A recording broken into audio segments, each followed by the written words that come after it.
방송문화진흥회 이사장을 하셨던 고영주 변호사님을 모시고 인터뷰를 갖도록 하겠습니다.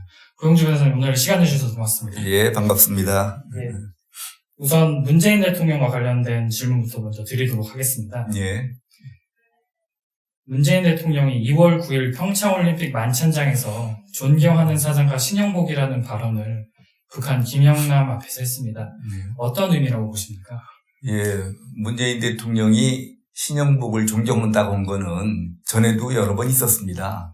예를 들어서 2016년 1월 달에 신영복 장례식장에서 신영복을 존경한다고 말을 했습니다. 그런데 이번이 그거하고 조금 좀 특별하다고 생각할 수 있는 부분은 전에는 신영복을 왜 존경하는지, 서예가로서 존경을 하는지, 뭐 다른 걸로 존경을 하는지 그게 불분명했었는데, 요거는 사상가로서 존경한다라는 걸 분명히 했습니다. 그게 좀 첫 번째 특징이고, 두 번째 특징은 이게 지금 북한에 이렇게 김영남이, 이렇게 국가수반이라고 볼 수 있는 김영남 앞에서 그런 얘기를 했다는 점이 좀 독특하다고 할 수 있겠죠.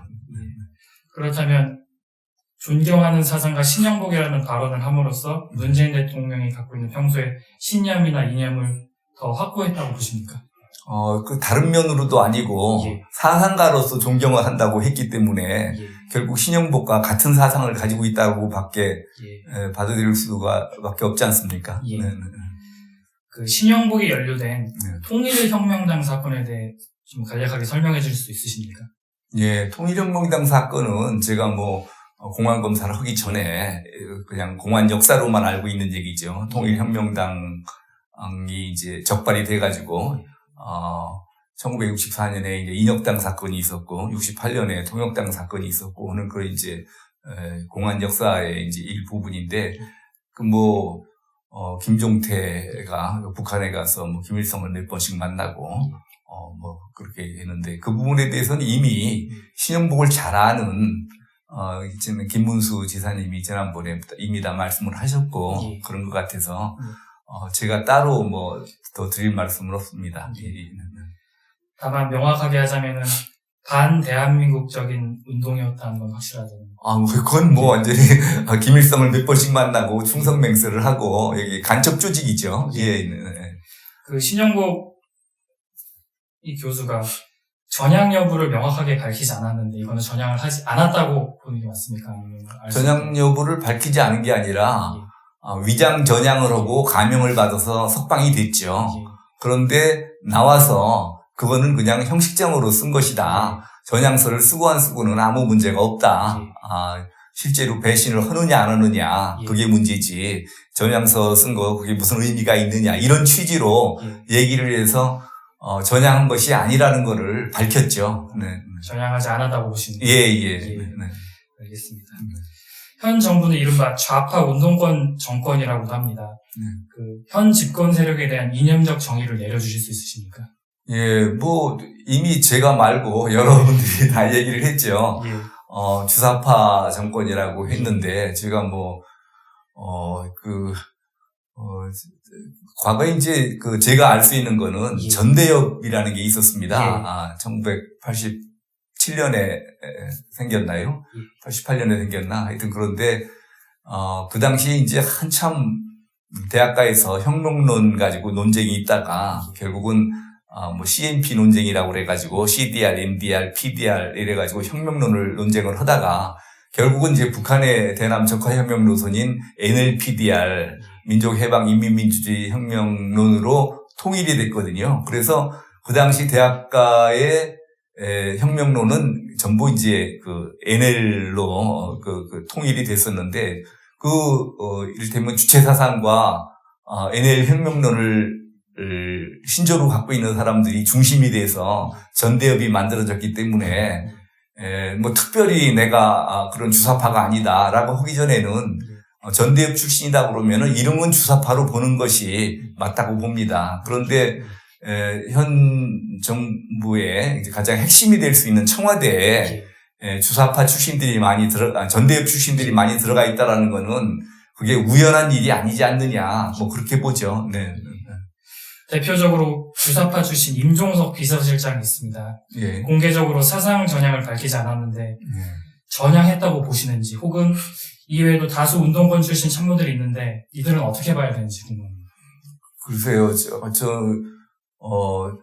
제가 알기로는 청와대에 들어간 전대협 출신들이 전향한 사람은 없는 걸로 알고 있습니다. 네, 네, 네. 그럼 아직도 과거에 그런 학생 운동을 했을 때 이념을 갖고 국정을 이끌어 나간다고 보고 계십니까? 그럴 위험성이 있다고 보는 거죠. 네. 말 그대로 아직도 그 혁명을 꿈꾸고 있는 세력이 지금 청와대에 들어가 있는 거네요. 그렇죠. 네. 네, 알겠습니다. 이 운동권 세력에 대해서 추가적으로 여쭤보자면은, 과거 운동권 출신이 전향 여부를 밝혀야 한다고 보십니까? 이게 어떻게 보면 국가가 개인의 사상을 검열하는 것처럼 보일 수 있지 않습니까? 그 소독의 경우는요, 한번 공산주의 운동을 했던 사람은 평생 공직에 들어갈 수 없게 그렇게 법으로 돼 있었습니다. 그런데 지금 우리나라에서는 거의 그런 거를 공산주의 활동 경력을 도리어 지금 훈장처럼 생각하고 정부 정치권에서 받아주고 그러고 있는데, 정치인이라고 그러면은, 공인이라고 그러면은, 자기가 사상, 이념이 어떤 것인지를 확실히 밝혀줘야죠. 예. 그 사상 전향 여부를 알 수 있는 방법이 있습니까? 가령 북한의 3대 세습을 비판하지 못하면은 북한을 이제 좋게 보는 사람으로 이제 우리가 알고 있는데. 김동식 공식이라고 예. 해서 아주 정확한 얘기입니다. 이를테면 체제 얘기를 한다든지, 세습 얘기를 한다든지, 그 주체사상 얘기를 한다든지, 이거는 절대 금기로 돼 있지 않습니까? 김동식 씨가 5가지 조건을 내걸었는데 아주 좋은 판별 방법이라고 생각을 합니다. 네. 네. 변호사님께서 알고 계시는 대표적으로 전향한 유명인사가 있으시면은 말씀해 주시죠. 김문수 지사에 대해서 전향했는지를 의심하는 분들이 많은데 제가 일찍이 김문수 지사가 전향했다라는 거는 내가 보증한다. 이렇게 해서 사실은 사상적으로는 김문수 지사의 전향에 대한 제가 보증인입니다. 네. 공산주의를 비판하고 북한의 체제를 비판하고, 네. 말 그대로 이제 북한의 지도자 김일성, 김정일, 김정은을 비판할 수 있으면은 전향한 정치인. 주사파가 주사파 활동을 했던 사람이 그러면은 그거는 전향한 거죠. PD계는 또 전향했는지 여부를 보는 게 다르고, 사실은 김문수 지사는 PD계 아닙니까? NL계가 아니고. 그래서 근데 그 후로 이를테면 대한민국을 긍정적으로 생각을 하고, 그런 이승만 대통령, 박정희 대통령을 존경하고, 그런 것은 지금 우파 정치인들도 하기가 어려운 얘기입니다. 지금 세태에서 이승만 대통령 존경한다, 박정희 대통령 존경한다 그러면은 정말 정치인으로서는 그렇게 좋은 효과가 없기 때문에 다들 꺼려 하는데 제일 먼저 앞서서 그걸 얘기를 했거든요. 그래서 저는 그거 보고 이게 김문수 지사는 틀림없이 전향을 했다 그렇게 믿고 있습니다. 예, 알겠습니다. 저는 고영주 변호사님을 한마디로 표현을 하자면 대한민국 최고의 공안검사라고 저는 이제 표현을 드리고 싶은데, 그 공안검사로서 걸어오신 길을 간략히 시청자들께 말씀해 주실 수 있으십니까? 예, 제가 어떤 분들은 공안검사 경력을 상당히 이를테면 수치스럽게 생각하는 분들도 과거에 있었습니다. 근데 저는 평생 공안검사를 한 것을 굉장히 자랑스럽게 생각을 하고, 또 제가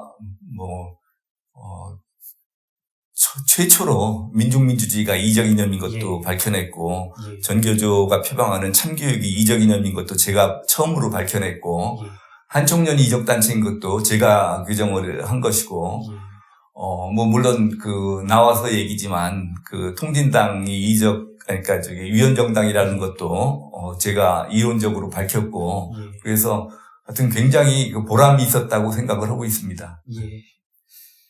그런 지금 공안검사로서의 그런 활약을 말씀해 주셨는데, 어떻게 해서 공안검사의 길을 걸어오게 되셨고, 그 공안검사만의 특징이 있는지 말씀해 주실 수 있습니까? 제가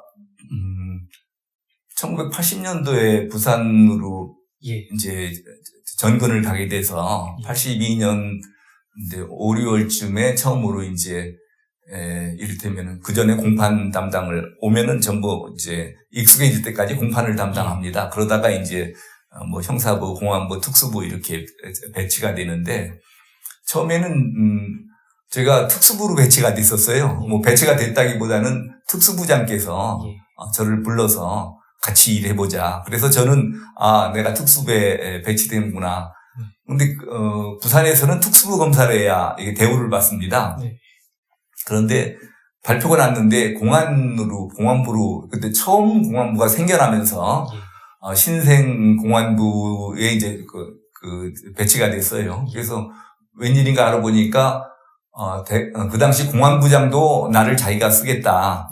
공안부에서 쓰겠다. 그러는데 그 당시까지만 해도 공안부가 인원 선발에 최우선권이 있었습니다. 그래서 결국은 발탁이 되는 바람에 특수부에 가지를 못하고 이제 공안부에 이제 가게 됐죠. 예.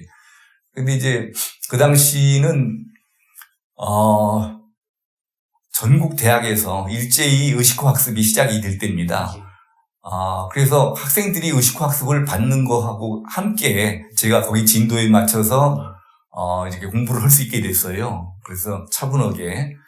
그래서 우리나라 이게 좌익 운동권들의 실체를 제일 잘하는 사람이 됐습니다. 그래서 그 다음에는 뭐 서울에 와서도 그냥 당연히 서울지검 공안부, 그 다음에 대검 뭐 공안연구관 뭐 이런 식으로 그냥 이렇게 계속 공안부로만 뽑혀 다니다 보니까 그렇게 이제 그냥 평생을 공안검사를 하게 됐습니다. 네.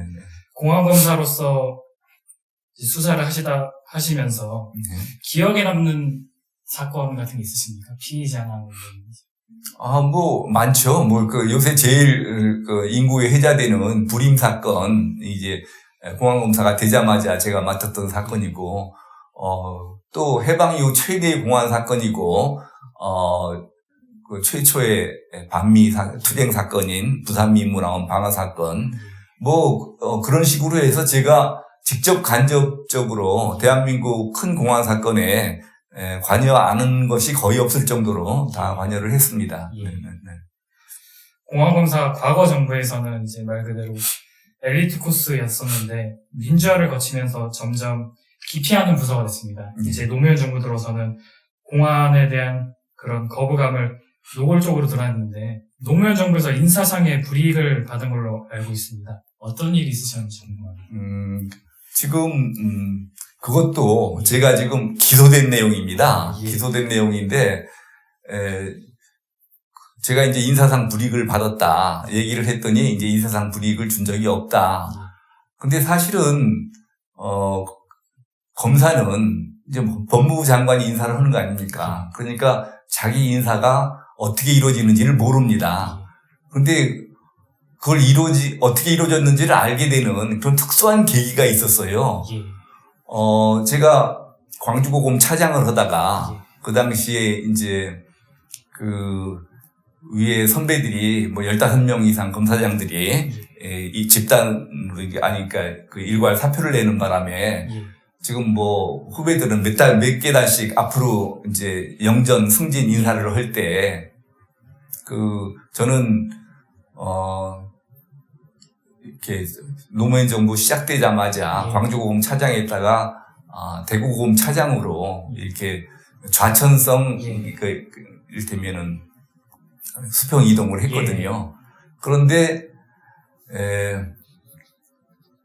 어느 날 대구고검에서 근무하고 있는데 어느 날 전화가 왔어요. 핸드폰으로 전화가 와서 받아보니까 고영주 검사장이시죠? 저 감금실이에요. 보니까 법무부 장관이시더라고요.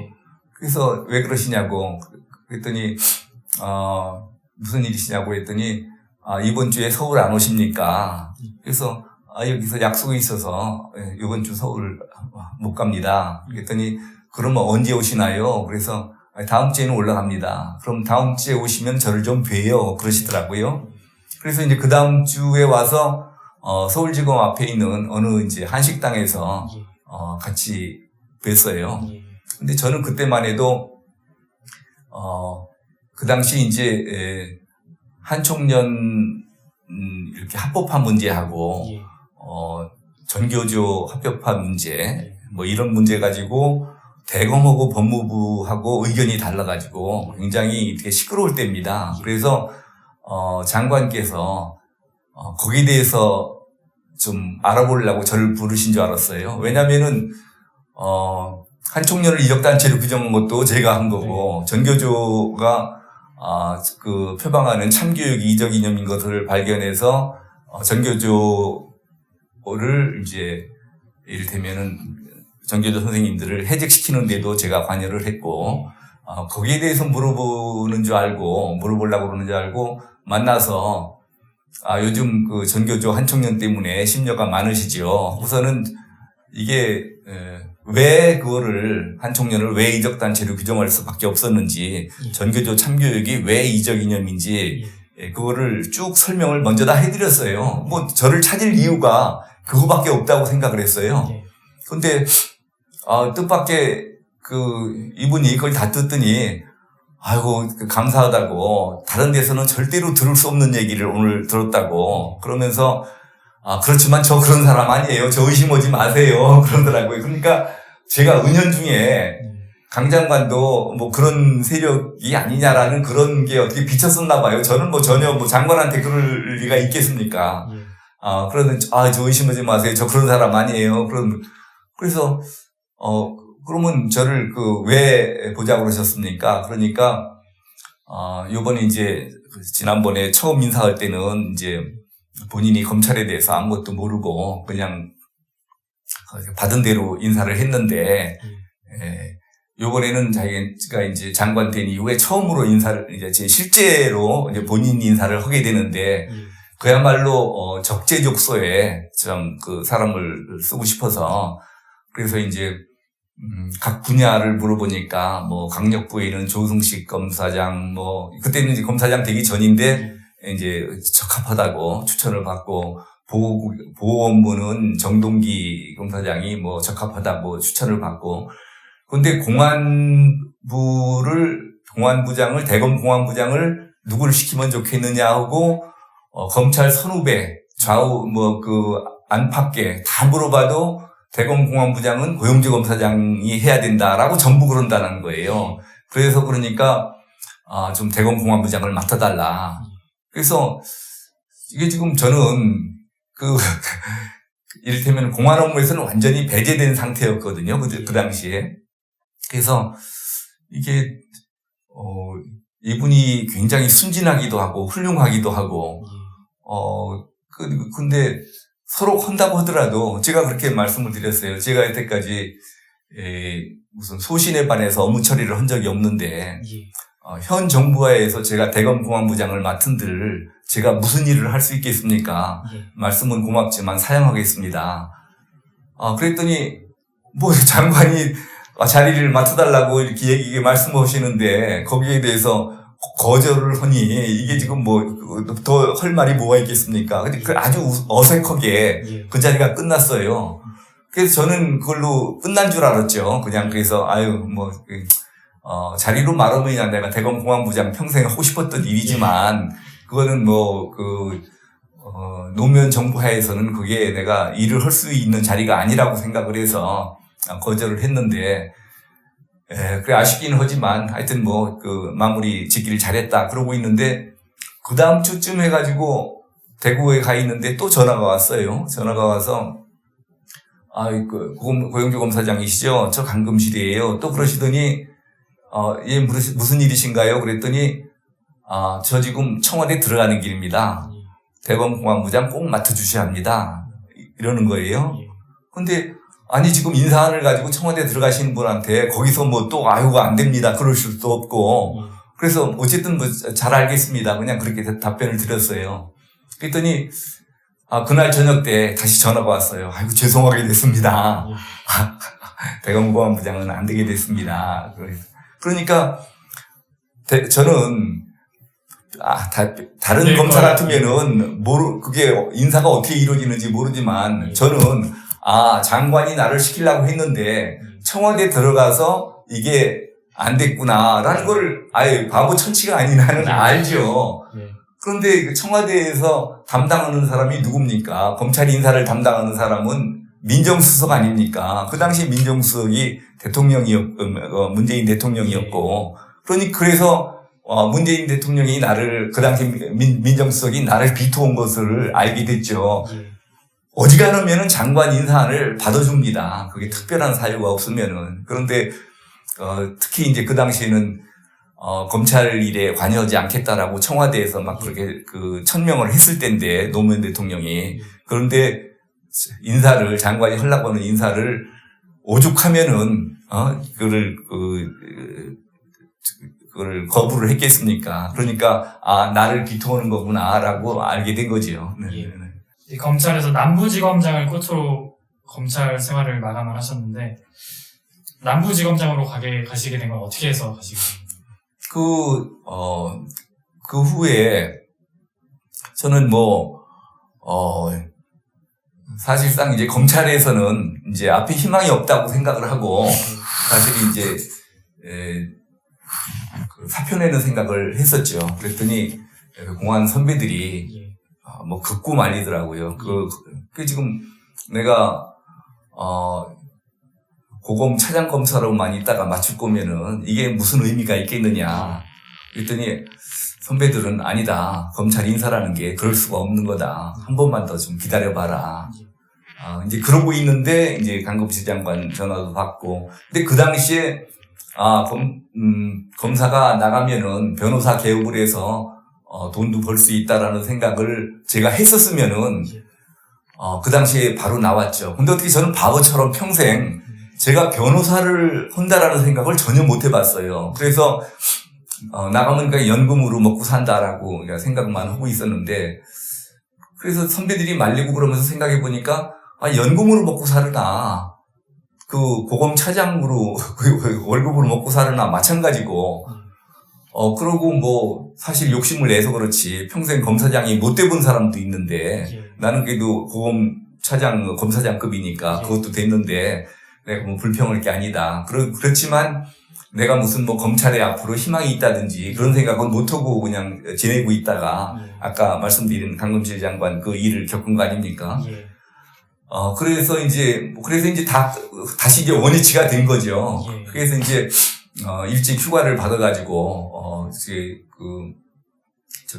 평창에 가서 이제 쉬고 있는데 어느 날 또 장관한테 전화가 왔어요. 지금 청주에서 양길성 몰래카메라 사건이 터져가지고 이거 수사를 해야 되는데 검사장이 몸이 아파서 입원해 있고 그래서 이건 그런 청에 검사장도 없을 수는 없으니까 나보고 좀 가서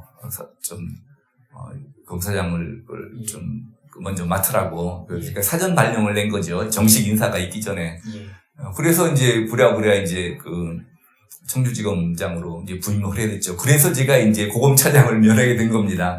그러니까 강금실 차장이 전에 이제 말씀하신 게 있었다가 그게 좀 미안하고 그러니까 이제 특별히 이제 내 후임으로 가게 돼서 그렇게 내가 잘 가는 자리는 아니지만 고검차장을 벗어나게 된 거죠.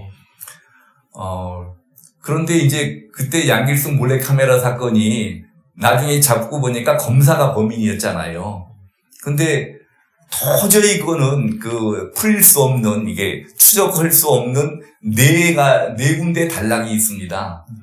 그런데 정말 하늘이 도와가지고 그거를 제가 범인을 밝혀냈어요. 그것만 얘기해도 몇 시간 얘기를 해야 되기 때문에 오늘은 그러니까 그 당시 송광수 검찰총장께서도 내가 그걸 이렇게 해결했다는 얘기를 들으시고 본인께서는 도저히 그거를 풀 수 없는 사건이라고 생각했는데 어떻게 그걸 해결했느냐라고 무지개 감탄하고 좋아하신 적이 있어요. 하여튼 그러니까 다시 쫓아버릴 수는 없잖아요. 그래서 이제 그렇다고 이제 검사장을 내보낼 수는 없고 그러니까 이제 대검 감찰부장으로 이제 데려다 놨다가 그 다음에 이제 김성규 장관님이 오시면서 다소 이제 만회를 해서 남부검사장이라도 하고 근데 그 다음에 보니까 나는 고검장 승진은 아예 고려도 안 하고 있다고 예. 그렇게 알려져 있더라고요. 그래서 그렇다면 내가 뭐 더 이상 있을 필요 없고 내가 먼저 사표를 냈죠. 예. 뭐 검사장 자리 하나 만드는 게 얼마나 어려운데 검사장이 스스로 사표 내는 경우는 뭐 거의 없답니다. 그래서 그 당시 총장으로 있던 그 분이 하신 말씀이 정말 검찰에 참신한 충격을 줬다고 이런 말까지 제가 들었습니다. 네. 예. 어떻게 보면 강금실 법무장관은 네. 고영주 변호사님이 그 인사상의 불이익을 받은 적이 없다라고 언론에 얘기를 하는데 그 대검 공안부장 간 얘기는 쏙 빼고 얘기를 하는 거네요. 그 이후 사건을 얘기를 한다고 보면 되겠습니까? 인사상 불이익을 예. 받은 적이 없다. 예. 지금 강금실 장관님을 지난번에 증인신문을 했어요. 예. 근데 이제 나한테 공안부장을 제안한 적도 없고 예. 어떻게 장관이 그거를 먼저 제안하느냐 예. 공자 말씀을 하시는데 저는 사실은 강금실 장관한테 미안하죠. 저는 검찰에 예. 아무런 희망이 없을 때 예. 어쨌든 그분이 나를 알아서 써주려고 그래도 그 장관이 이 적재적소에 사람을 아무런 사심 없이 예. 적재적소에 사람을 쓰려고 했다라는 거는 대단한 겁니다. 그런 분 거의 없다고 보시면 돼요. 저는 평생 처음 본 거예요. 그래서 강금실 장관을 굉장히 제가 높이 평가합니다. 예. 그분이 내가 무슨 뭐 그분한테 나를 어떻게 좋은 자리를 보여달라고 인사청탁을 했다든지 전혀 그런 게 아니고 본인 스스로 어느 자리에 누가 적격이냐를 찾아가지고 그렇게 했다라는 거는 장관으로서 굉장히 훌륭하신 분이고 내가 사실 그런 면에서는 연세는 어리지만 존경을 합니다. 네. 그리고 아까 말씀드린 것처럼 아무 희망이 없던 상황에서 청주검사장이라도 희망을 키워준 분 아닙니까? 근데 그분한테 누가 되게 된다라는 거는 진짜로 제가 좀 내키지 않는 건데 제가 그런 말을 하려고 해서 했던 것이 아니고 우연히 2013년 1월 달에 신년 할애에서 그런 얘기를 하니까 그때는 강금실 장관 얘기를 한 것도 아니죠. 예. 제가 하여튼 노무현 정부에서 불이익을 받았다고 했는데 불이익을 받지 않았다고 고소를 해가지고 불이익을 준 적이 없다고 고소를 해서 잘못하면 내가 처벌을 받게 되니까 그래서 할 수 없이 강금실 장관을 이제 검찰에서 한 내용을 저희가 부인을 하니까 그렇지 않다. 그 조서는 사실이 아니다 하니까 검찰이 그 조서에 증거 능력을 인정받기 위해서 검찰이 신청을 한 거죠. 예. 그래서 하여튼 그런 곤란한 입장에 처하게 된 거는 진짜로 제가 이제 마음이 아픕니다. 예. 그렇지만 강금실 장관이 지금 뭐 대통령 뜻에 반해서 지금 뭐 그렇게 말하기도 어렵지 않습니까? 강금실 장관이 그런 식으로 말씀하신 거에 대해서는 제가 뭐 탓하고 싶은 생각이 없습니다. 어쨌든 간에 지난번에 그래도 저는 제가 진실이라는 거를 밝혀야 되니까 증인신문을 마치고 저는 제가 한 말이 사실이라는 거를 밝히기 위해서 거짓말 탐지기 실험을 받을 용의가 있는데 장관님 어떻게 같이 받으실 용의 없으십니까? 그러니까 깜짝 놀라서 거절을 하시더라고요. 뭐 그걸로 장관님은 장관님대로 책임을 치르셨고 나는 나대로 내 말이 사실인 거를 밝히고 그런 거 아니겠습니까? 네네. 예.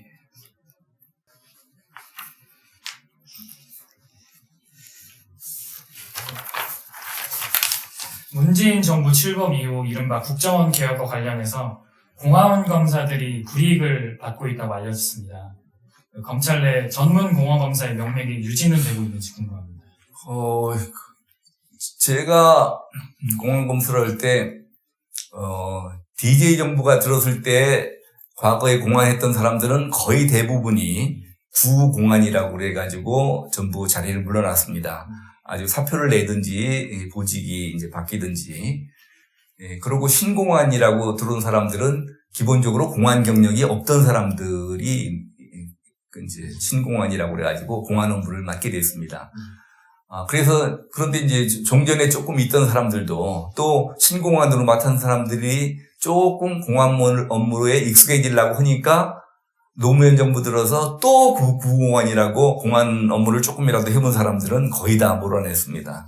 그리고 또 신공안으로 교체를 하고, 그렇게 해놓으니까 사실상 공안의 이제 명맥이 끊어졌다고 보는 게 맞고요. 예. 지금 실력으로 봐서는 네. 그렇게 공안의 전문성을 갖춘 사람들이 있기가 어려운 환경입니다. 예, 네. 예전에는 그 검찰 내에 민주이념 연구소 같은 이념 문제나 공안 문제를 다루는 부서가 있었는데 예. 이게 노무현 정부를 거치면서 없어지지 않았습니까? 이미 김대중 정부 때 다 없어졌죠. 다 없어졌어요. 예. 네. 그러면 이런 안보에 대해서 이제 손 놓고 우선 추구하는 바가 다르니까요. 예, 이념이 다르기 때문에, 예. 그거를 종전의 이념을 유저라고 할 수는 없는 거죠. 네. 알겠습니다. 좌익 사상, 좌경 운동권의 이념에 대해서 굉장히 전문적이시고 대한민국에서 최고라고 저는 알고 있는데 좌익 사상 중에 주류 사상과 비주류 사상이 있으면은 간략하게 말씀해 주시고 특징과 차이점을 좀 설명해 줄 수 있습니까? 좌익 사상이라고 그러면은, 우리나라의 민중민주주의, 북한의 인민민주주의, 주체사상, 또, 북한에서 말하는 진보적 민주주의, 우리나라 전교조의 참교육, 이런 여러 가지가 있는데, 지금 상황에서 이제 그 주류, 비주류를 얘기한다 그러면은, 혁명론을 놓고, NL계와 PD계가 갈라져 있는데, 지금은, 북한의 지원을 받는 NL계가 지금 주류고, 북한의 지원을 받지 못하는 PD계가 비주류죠. 네네. 그렇습니다. 네. 알겠습니다. 네. NL과 PD를 말씀하셨는데, 네. 물론 둘 다 위험하지만, NL과 PD 중에 누가 더 위험한 존재입니까? 둘 다 위험하죠. 네. 결국은 그러니까, 그 사람을 칼로 찔러 죽이는 게 나냐, 총으로 쏴 죽이는 게 나냐, 어떤 것이 더 위험하냐, 그 얘기나 똑같거든요. 결과는 그 사람은 죽는 겁니다. 더 위험하고 덜 위험하고 없습니다. 네. 똑같이 위험하다. 예, 똑같이 위험한데 방법론에서 우리나라에서는 북한의 지원을 받는 그런 NL, PDR 혁명론이 더 힘을 받고 있는 겁니다. NL과 PD 출신 중에 유명 정치인이라든지 인사를 말씀해 주실 수 있으십니까? 지금 다 아는 내용인데, 지금 NL계 대부로는 임종석 비서실장이실 테고, PD계는 조국 민정수석 아니겠습니까? 네. 한국에서 이른바 자생적 주사파 붐을 만들었던 강철 서신의 김영환은 전향을 했는데 왜 이 사람들은 아직도 전향을 못하고 있는 겁니까? 저는 김영환 씨가, 글쎄요, 저는 김문수 지사에 대해서는 전향했다고 보증을 하지만, 그분이 전향했는지는 제가 잘 모르죠. 그리고 김문수 지사 말씀이 항상 이 전향한다는 게 사상을 바꾸는 것이 담배 끊는 것보다 훨씬 어렵다라고 항상 말씀하시잖아요. 그러니까 한번 그 길에 빠져보신 분은 그게 얼마나 빠져나오기 힘든지 잘 아실 겁니다. 김문수 전 지사를 말씀하셔서 그런데 김문수 전 경기도지사가 인터뷰하면서 이런 얘기를 했습니다. 김일성주의자들은 교도소에서도 단파 라디오로 주체 사상을 학습했다고 했는데 이게 실제로 가능한 일입니까? 사실은 그런 일이 있으면 안 되는데요. 심심치 않게 담배가 반입된다든지 그런 게 있으니까 또 교도관들 중에는 은연중에 그들을 편드는 사람들이 많이 있었습니다. 그래서 불가능한 일이라고는 할 수 없는 거죠. 지금 우리 영화 쇼생크 탈출이라든지 이런 거 보면은 안에서 별것들이 다 들어가지 않습니까? NL 계열을 이른바 주사파, 주체사상파라고 표현을 하면서 동시에 김일성주의자라고도 표현을 합니다. 북한은 그 특징이 수령론에 근거한 세습 독재인데 이제 주사파를 김일성주의자, 김정일주의자, 김정은주의자라고 표현해도 문제되지 않는 것 아닙니까? 그러니까 지금 정확하게는 주체사상파인데 주사파, 주체사상파하면은 사람들이 좋은 건 줄 알으니까 그것이 나쁜 거라는 거를 분명히 하기 위해서는 그 김일성주의, 예. 뭐 김정일주의 뭐 이렇게 표현하는 것이 알아듣기가 쉽겠죠. 예. 뭐 마찬가지입니다. 결국은 북한은 공산주의 혁명으로 이제 집권을 했고 예. 그 정권을 유지해가는 방법이 주체사상, 선군사상 이런 거기 때문에 결국은 뭐 김일성주의, 김정일주의 이런 것들이 다 그것들이라고 보면 되는 거죠. 네. 말씀하신 대로 NL과 PD에는 큰 차이가 없고 방법론의 차이일 뿐이라고 말씀하셨는데 네. 이른바 PD 계열이 좌파의 주류 세력이 됐으면 친북 성향, 종북 성향은 좀 벗어날 수 있었을 것으로 보이십니다. 그러면요. 그 PD 계열은 NL 계열을 굉장히 경멸합니다. 예. 지난번에 민노당에서 무슨 당이 떨어져 나왔죠? 그 사람들이 떨어져 나올 때 너희 같은 종북 세력들하고는 함께 못하겠다고 떨어져 나온 거 아닙니까? 그러니까 그 사람들은 공산혁명을 해야 된다고 하면서도 우리 그 노동자 농민의 힘으로 해야 된다고 생각을 하지 이 김일성의 도움을 받아서 해야 된다고 생각을 안 하거든요. 도대체 김일성이를 존경하고 저렇게 말이 되느냐? 그게 굉장히 경멸합니다. 우리보다 더 경멸합니다. 예. 네. 아까 말씀하신 대로 NL의 유명 인사가 임종석 비서실장이고 PD의 유명 인사가 조국 민정수석인데 어떻게 보면 둘이 사이가 안 좋은데 같이 청와대에 있습니다. 이건 어떻게 보십니까? 그래서 제가 예. 우리 애국 세력들한테 얘기를 합니다. 봐라, 좌익 세력들 봐라. 저게 바로 통일전선 전술이다.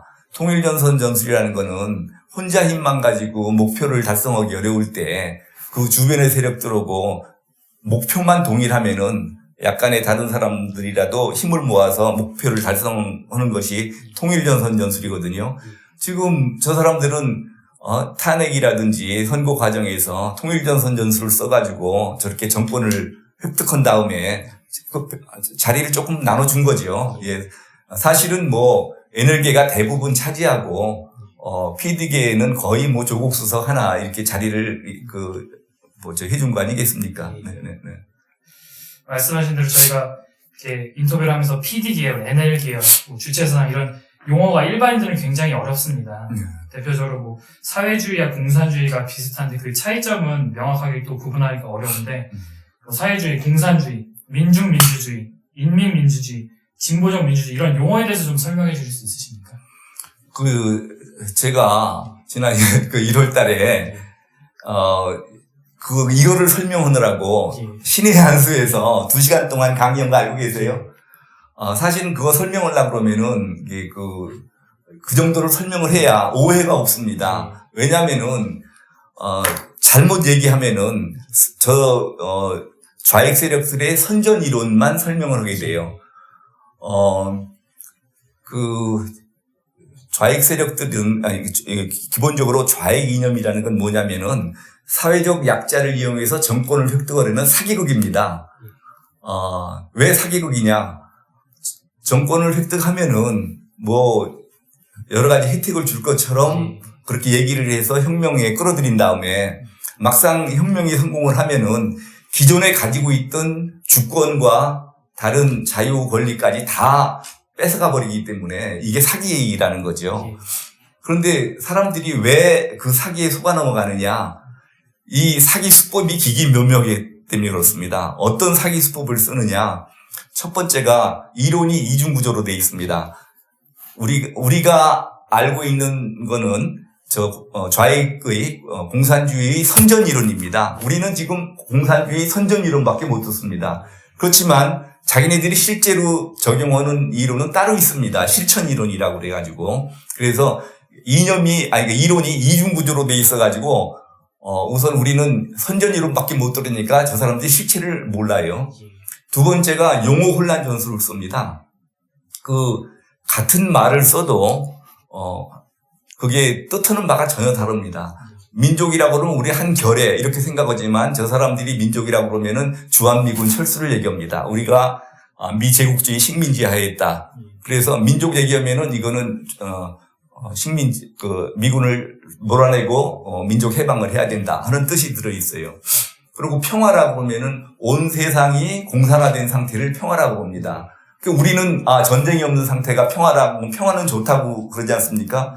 그 사람들이 우리 민족끼리 합쳐서 평화를 이루자 그러면은 이거는 미군 쫓아내고 같이 공산화하자 이런 뜻입니다. 그러니까 그 말을 알아듣기가 어렵습니다. 그래서 이런 용어불란전술을 쓰는 게 있고, 세 번째는 이 궤변을 사용합니다. 궤변. 민주주의 중앙집권제, 민주집중제 하는 건데, 이건 뭐냐면은 이를테면은 노동자 농민이 주인이라고 그러잖아요. 그런데 이제 그 실천이론입니다. 이 얘기는 실천이론 들어가면은 거기서 이제 계급 간의 권력을 나눠 가질 수 없다 해가지고 농민을 일찌감치 털어버립니다. 그러면 노동자가 주권자가 될 수 있느냐? 노동자 농민의 주권이라고 그랬다가 농민을 털어버리니까 그럼 노동자는 주권을 가질 수 있느냐? 이때 이제 저 궤변이 나오는 거예요. 그 많은 노동자들이, 수백만 수천만의 노동자들이 어떻게 효율적으로 단일하게 주권을 행사할 수 있겠느냐? 이런 효율적으로 주권 행사를 하기 위해서는 이 주권을 공산당에 위임해야 된다. 그러면 주권을 공산당한테 줘버리면은 노동자들은 주권이 없는 거예요. 이거 주권이라는 게 절대적인 권리이기 때문에 이제는 공산당의 지시에 무조건 따라야 됩니다. 주권자의 명령에 절대 복종해야 돼요. 이견이라든지 불만이 있을 수가 없어요. 그러면은 공산당은 그 많은 사람이, 수십만 되는 공산당이 어떻게 다 효율적인 주권 행사를 하고 있습니까? 다시 민주집중제에 의해서 중앙위원회에다가 위임하고, 중앙위원회도 수백 명이 어떻게 단일 효율적인 주권 행사를 할 수 있겠어요? 다시 정치국에다가 위임을 합니다. 정치국도 수십 명이 단일한 주권 행사를 할 수 없겠죠. 그래서 그거를 결국은 수령 1인한테 위임하게 됩니다. 그래서 공산주의 국가는 말만 노동자 농민의 주권이라고 얘기를 하지 실제로는 수령 1인 주권입니다. 그래서 공산주의 국가는 어느 국가든지 전부 수령 1인 독재 체제가 되게 돼 있어요. 그러면 소련, 옛날에 소련, 중공, 쿠바, 북한 어디 할 것 없이 공산주의 국가는 수령 1인 독재 체제가 되게 돼 있습니다. 이런 게 이제 전부 궤변에서 나온 거고. 그 다음에, 억지가 있어요. 네 번째가, 무조건 억지를 부리는 거예요. 주체사상 같은 거를 예를 들어보면은, 주체사상은 우리가 전부, 내용을 들어보면 시작은 이렇게 시작합니다. 1단계가 사람은 자연의 주인이요, 사회의 주인이요, 자기 운명의 주인이다. 그래서 우주 만물 중에서 가장 고귀한 존재이다. 여기까지 들으면은 100번 맞는 말 아닙니까? 특히 이제 우리나라 사람들이 이 주체 사상에 공감하기 쉬운 것이 이게 바로 우리 민족 전례의 사상인 인내천 사상의 표현이에요. 그러니까 우리가 평소 알던 거고 탁 들어맞는 거죠. 그래서 주체 사상이 진리구나 이렇게 하는데 두 번째 강의에서 억지가 나옵니다. 무슨 억지가 나오느냐? 도대체 인간은 왜 존재하고 사람은 왜 사는가? 이런 명제를 내놓고 인간은 혁명을 위해서 존재하고 혁명을 위해서 산다. 이런 억지가 어디가 있습니까? 그 다음에 세 번째 단계 가서는 사람이 우주 만물 중에서, 만물의 주인인 사람이 주인으로서의 지위를 찾기 위한 혁명이 성공하기 위해서는 신격화된 무리의 존재인 수령의 지도하에서만 가능하다. 해가지고 혁명에서뿐만이 아니라 일상사를 모조리 수령을 위한 것으로 그렇게 하도록 그렇게 결론을 내거든요. 이런 것이 이제 억지 논리죠. 그 다음에 이제, 반복 선전입니다. 거짓말을 해놓고 또 하고 그러면 저게 진짜였던가 이렇게 믿게 됩니다. 그래서 이렇게 5가지 사기 수법을 교묘하게 섞어서 쓰면은 안 속아 넘어갈 수가 없습니다. 이거는 박사고 무슨 지적으로 뛰어나고 이 문제가 아닙니다. 이거는 이념 교육을 받지 않으면은 속아 넘어가게 돼 있습니다. 네. 답이 됐나요? 예. 네. 추가적으로 여쭤보자면 이제 네. 민중민주주의, 인민민주주의 이런 용어를 들어보면은 뭔가 민중이 주인이 되고 인민이 주인이 되니까 진짜 더 민주주의인 것 같다고 사람들이 오해를 하는데. 맞아요. 그 얘기를 하려다가 네. 내가 왜냐하면 선전이론만 먼저 말하면은 이게 내가 공산주의를 선전하는 게 되기 때문에 그래서 지금 민중민주주의를 말씀을 드릴게요. 제가 아까 말씀드린 것처럼 불임사건 수사를 했는데 불임사건 피의자들은 그 당시까지만 해도 자기가 공산주의자인 것을 자랑스럽게 얘기를 했어요. 제가 뭐 여러 번 얘기했다시피 저한테도 지금은 우리가 검사님한테 조사를 받고 있지만 곧 도래하는 공산주의 사회가 되면은 우리가 검사님을 심판하게 될 겁니다 할 정도로 자신 있게 공산주의를 주장을 했었는데 재판을 받는 과정에 좌익 세력들의 상부에서 법정 투쟁 지침이라는 게 내려옵니다. 내용은 뭐 이런 겁니다. 하여튼 경찰에 붙잡히면은 묵비권을 행사해라. 경찰에서 자백에 있어도 검찰에 가면 부인을 해라.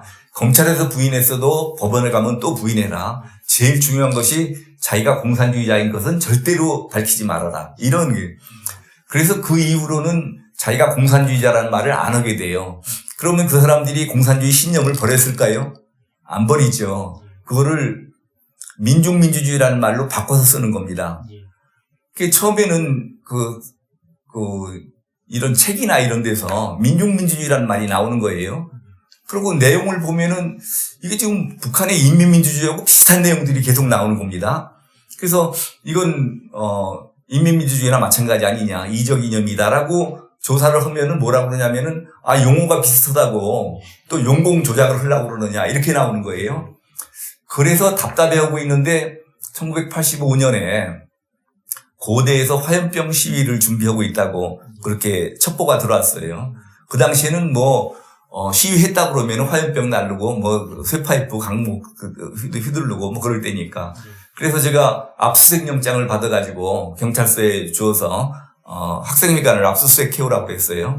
그랬더니 압수수색을 해왔는데 화염병 강목 이런 것만 가져온 게 아니고 그 안에 있던 고대 교지까지 전부 압수를 해왔어요. 일보전진이라는 교지인데 사실은 제가 기소하는 데는 별 상관이 없는 압수물이기 때문에 제가 볼 필요도 없지만 요즘 학생들은 어떤 생각을 하고 있나 하려고 저는 그런 걸 다 봅니다.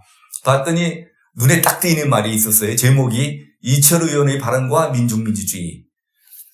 그래서 이게 뭔가 하고 이제 그거 먼저 봤더니 그 소제목으로 민중민주주의란 무엇인가 하는 게 나옵니다. 그래서 나도 얼마나 궁금했던 내용입니까? 보니까 시작이 자유민주주의는 가짜민주주의다. 왜 가짜민주주의냐? 자유민주주의에서는 국민이 주인이라고 그러는데 어떻게 전 국민이 주인이 될 수 있느냐? 주인이 있으면 종이 있고 지배자가 있으면 피지배자가 있는 것이지 어떻게 전 국민이 주인이라고 그러느냐? 이건 거짓말이다.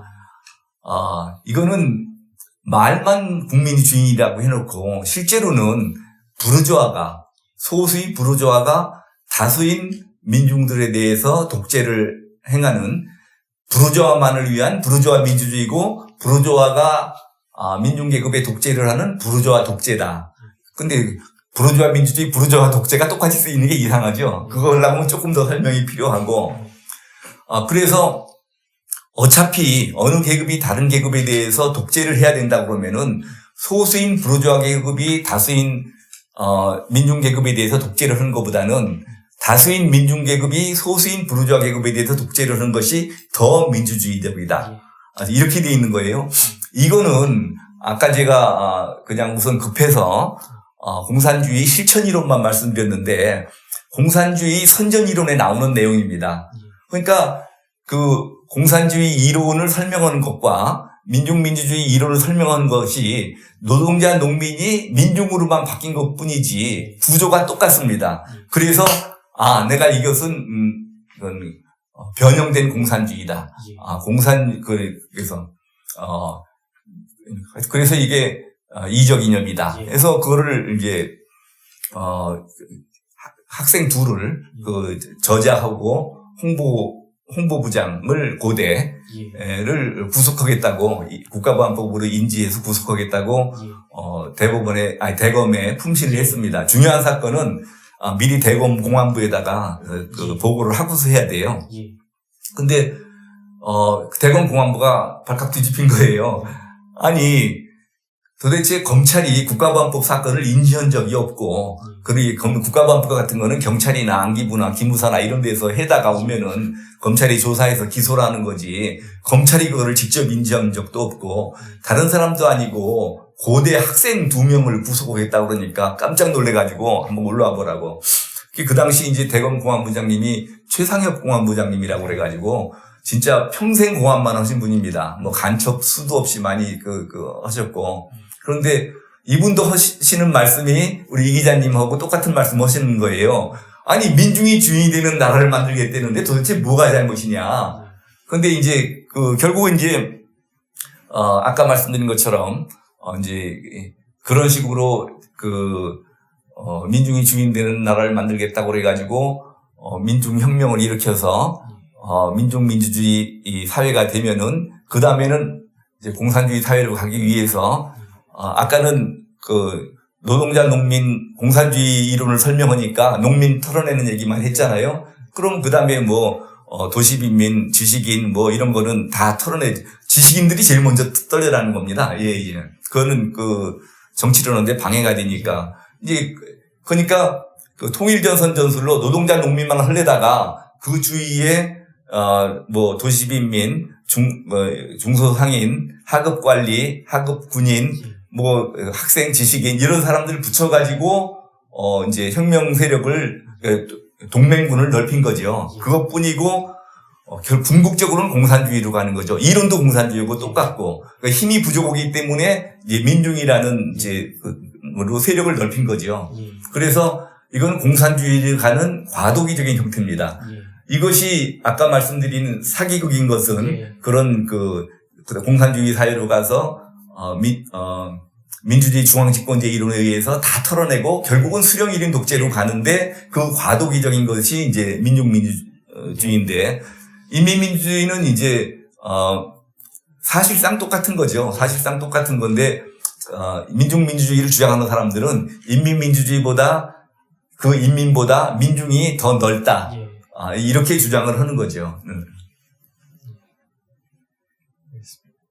이른바 이제 공산주의 이념이 네. 선전선동을 하기 위해 이제 포장재를 자꾸 이제 갈아치웠는데 민중민주주의, 네. 인민민주주의에서 그 다음에 어떻게 발전을 했습니까? 예, 아주 핵심을 찌르는 말씀을 해주셨는데요. 이렇게 포장을 자꾸 바꿉니다. 꼼수를 씁니다.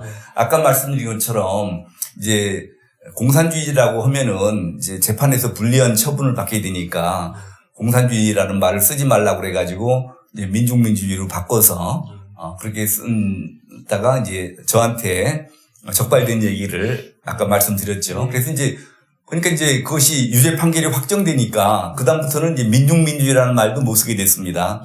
아까도 말씀드렸지만 그렇다고 그래가지고 공산주의 이념이나 민중민주주의 이념을 버리겠습니까? 안 버리죠. 그런데 그래서 그다음에는 무슨 꼼수를 쓰나 하고 궁금해 있었는데 아주 우연히 그거를 보게 됐어요. 이 조갑제닷컴의 조갑제 대표님하고 우리 국민행동본부의 서정갑 본부장님하고 2012년인가요? 여름에 점심을 같이 하다가 두 분이 저한테 이제 두 분이 말씀이 많이 있었나 봐요. 그래서 저를 만난 김에 제가 법률가니까 저를 만난 김에 말씀을 하시더라고요. 지금 민주노동당 하는 것이 이게 북한 노동당이나 똑같은데 어떻게 이런 게 우리나라 정당으로 있을 수 있느냐. 저것 좀 어떻게 해산시킬 수 없느냐 말씀하시더라고요.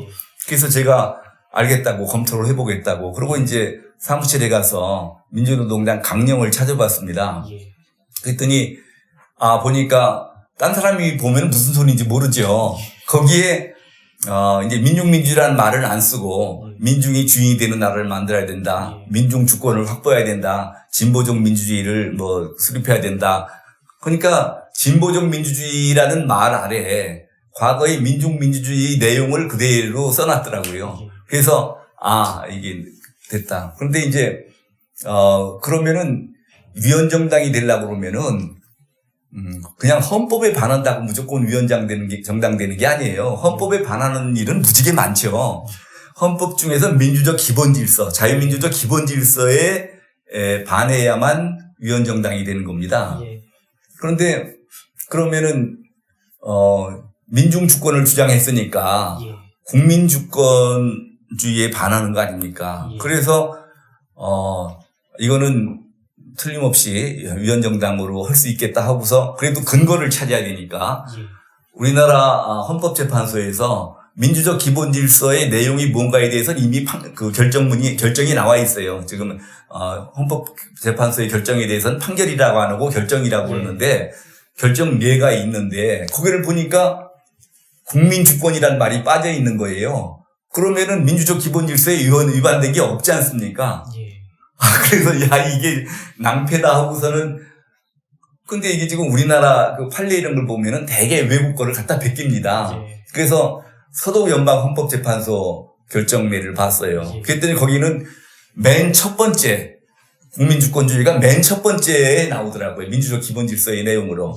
그래서 이게 지금 우리나라 헌법재판관들이 베끼다가 이 국민주권은 뭐 너무 당연한 거 아무 의미가 없는 거 아니냐. 국민주권이 얼마나 중요한 얘기를 모르고 이거는 그냥 필요 없다. 뭐 상권 분립이니 정당제도 뭐 그 시장 경제 뭐 이런 것만 민주적 기본 질서라고 하고 국민주권주의를 딱 빼놓은 거예요. 근데 어쨌든 다른 것들은 다 서독연방헌법재판소 거를 그대로 베끼면서 국민주권만 뺐기 때문에 이거는 이걸 근거로 내가 주장하면 되겠다 해가지고 거기다 이제 덧붙여서 우리나라 헌법의 전문과 사조에 자유민주주의라는 말이 있으니까 내가 이제 보완적으로 이게 국민주권주의에 반하고 자유민주주의에 반하고 또 이게 그 자유민주 통일 헌법 규정에 반하고 이런 식으로 이제 살을 붙여가지고 했는데 결국은 이제 새로운 헌법재판소 결정례에는 국민주권이 들어가게 됐습니다. 국민주권이 들어가게 됐고 그래서 그 진보적 민주주의가 사실은 민족민주주의를 모양만 바꾼 거죠. 바꾼 건데 그것이 북한식 사회주의를 추구하는 이념이다. 그래가지고 이제 위헌정당이 되고 그래서 지금 진보적 민주주의도 이제는 못 쓰게 됐어요. 민족민주주의 그 내용만 민중주권을 주장할 수도 없게 됐고 이번 헌법재판소 결정 때문에 그래서 그래라도 또 요번엔 무슨 꼼수를 쓰나 하고 내가 쳐다보고 있었어요. 그랬더니 요번 헌법 개정안을 보면은 자유민주적 기본 질서에서 자유를 다 빼자 그러잖아요.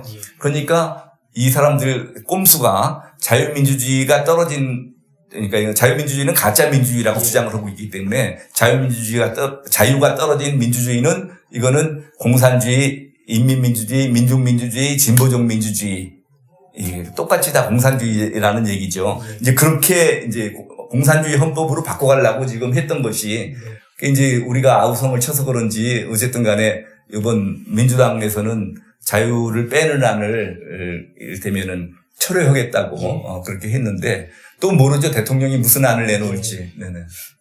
그 많은 사람들은 이제 민주주의와 자유민주주의에 그 큰 차이가 없다고 이렇게들 생각을 하는데 예. 보면 이제 좌파들은 자유라는 단어를 굉장히 싫어하는 것 같습니다. 좌파가 좋아하거나 즐겨 쓰는 단어가 있다면 뭐 싫어하거나 기피하는 단어 같은 걸 좀 말씀해 줄 수 있으십니까? 아니 지금 우리나라 같은 경우는 민족, 민중 뭐 이런 것들을 많이 쓰죠. 평화 뭐 이런 것들 그런 걸 많이 쓰는데 원래는 자유민주주의나 민주주의나 이제 같은 뜻이죠. 같은 뜻인데 원래는 자본주의 대 경제적으로는 자본주의 대 공산주의, 정치적으로도 공산주의 대 자유민주주의. 그런데 공산주의라는 말이 자본주의에 대해서는 대항하기가 쉬워요. 자본주의하고 싸울 때 공산주의가 말을 바꿀 필요가 없어요. 자본주의가 괜히 사람을 무시하는 것 같고 그렇기 때문에 자본주의를 비판할 때는 공산주의라는 이름으로 나섭니다. 그런데 자유민주주의에 대항해서는 공산주의라는 말이 조금 딸리는 거예요. 그러니까 아까 말씀드린 그런 이제 그 궤변을 생각을 해낸 거예요. 민주주의라는 건 기본적으로 국민이 주인이라는 뜻인데 이걸 갖다가 민중이 주인이 되는 민족민주주의, 프롤레타리아가 주인이 되는 프롤레타리아 민주주의. 그래서 자유민주주의는 부르주아가 주인이 되는 부르주아 민주주의이기 때문에 이건 가짜 민주주의다. 프롤레타리아 민주주의, 민족민주주의 이런 것들이 진짜 민주주의다. 그래서 얘네들은 좌익들은 자유민주주의는 가짜 민주주의이기 때문에 자유민주주의만 아니면은 그게 바로 공산주의입니다. 그러니까 지금 이것이 용어 혼란 전술로 국민들을 속이는 거죠. 한국 사회에서는 특히 좌파들을 이제 진보라고 포장을 해주는데 이게 그 마르크스가 주장한 역사 발전의 오단기 법칙에 등장한 그 진보라는 용어를 바탕으로 결국에는 지향점이 공산주의라는 걸 내세우는 겁니다. 그렇죠. 유물사관에 의해서 원시 공산사회부터 고대 노예제 사회, 중세 봉건사회, 근세 자본주의 사회를 거쳐서 공산주의 사회가 되는 거거든요. 저것이 진보된 이념이라는 거예요. 그래서 저거를 지금 자기네들이 진보라고 하는데 우리가 그걸 진보라고 따라주면 안 되죠. 예. 공산주의가 무슨 진보 사상입니까? 아니죠. 네, 네.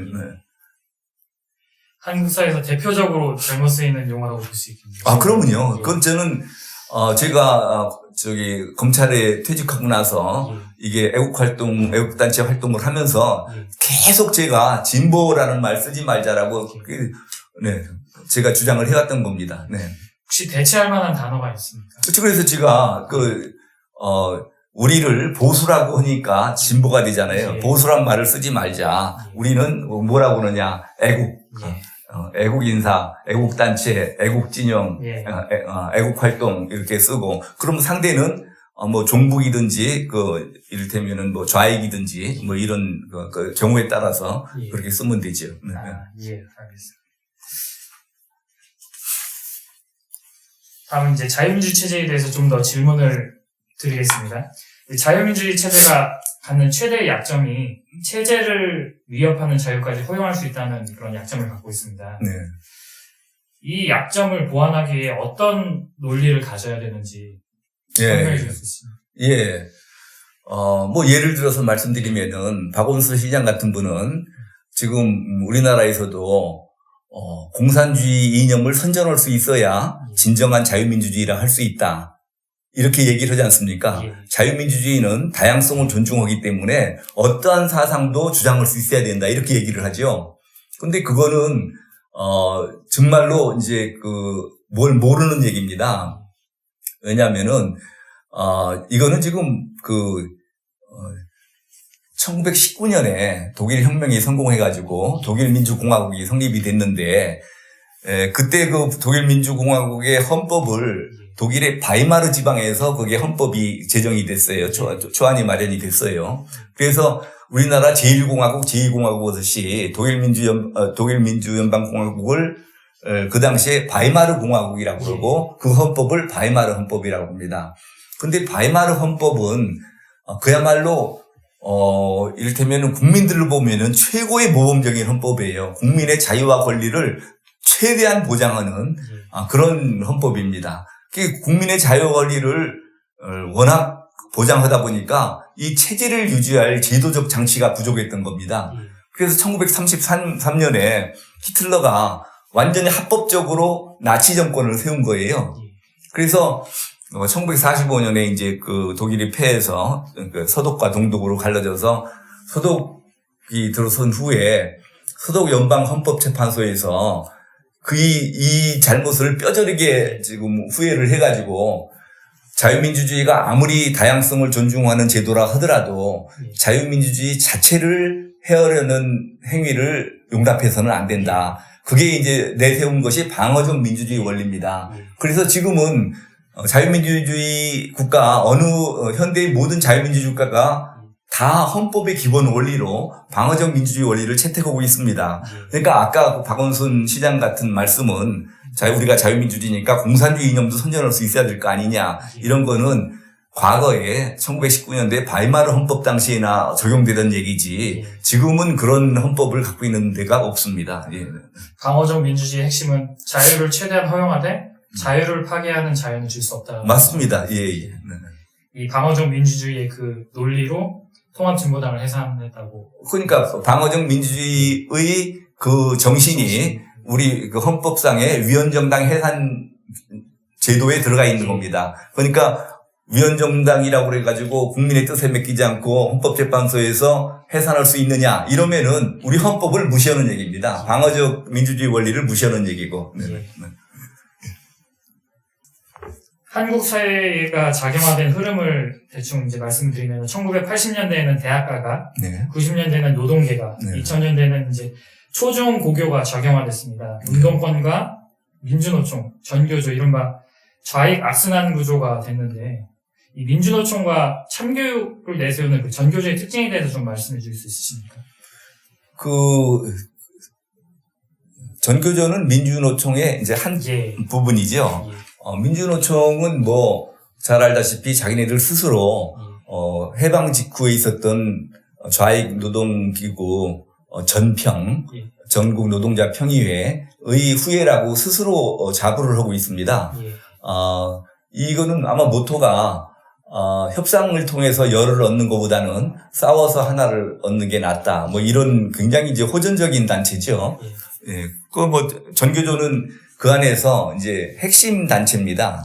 이를테면 브레인에 해당되는 거죠. 전교조는 뭐 돈도 많고 그 머리가 있지 않습니까? 그래서 그런 단체고 전교조는 그 왜 생겼느냐를 제가 그러면 말씀을 드리겠습니다. 전교조는 원래 전교조는 선생님들은 노동조합을 결성할 수가 없었습니다. 그런데 제가 1987년에 우연히 민중교육지, 그때 이제 민중교육이라는 책을 써서 선생님들 둘하고 출판사 사장인가 하고 셋이 구속된 사건이 있었어요.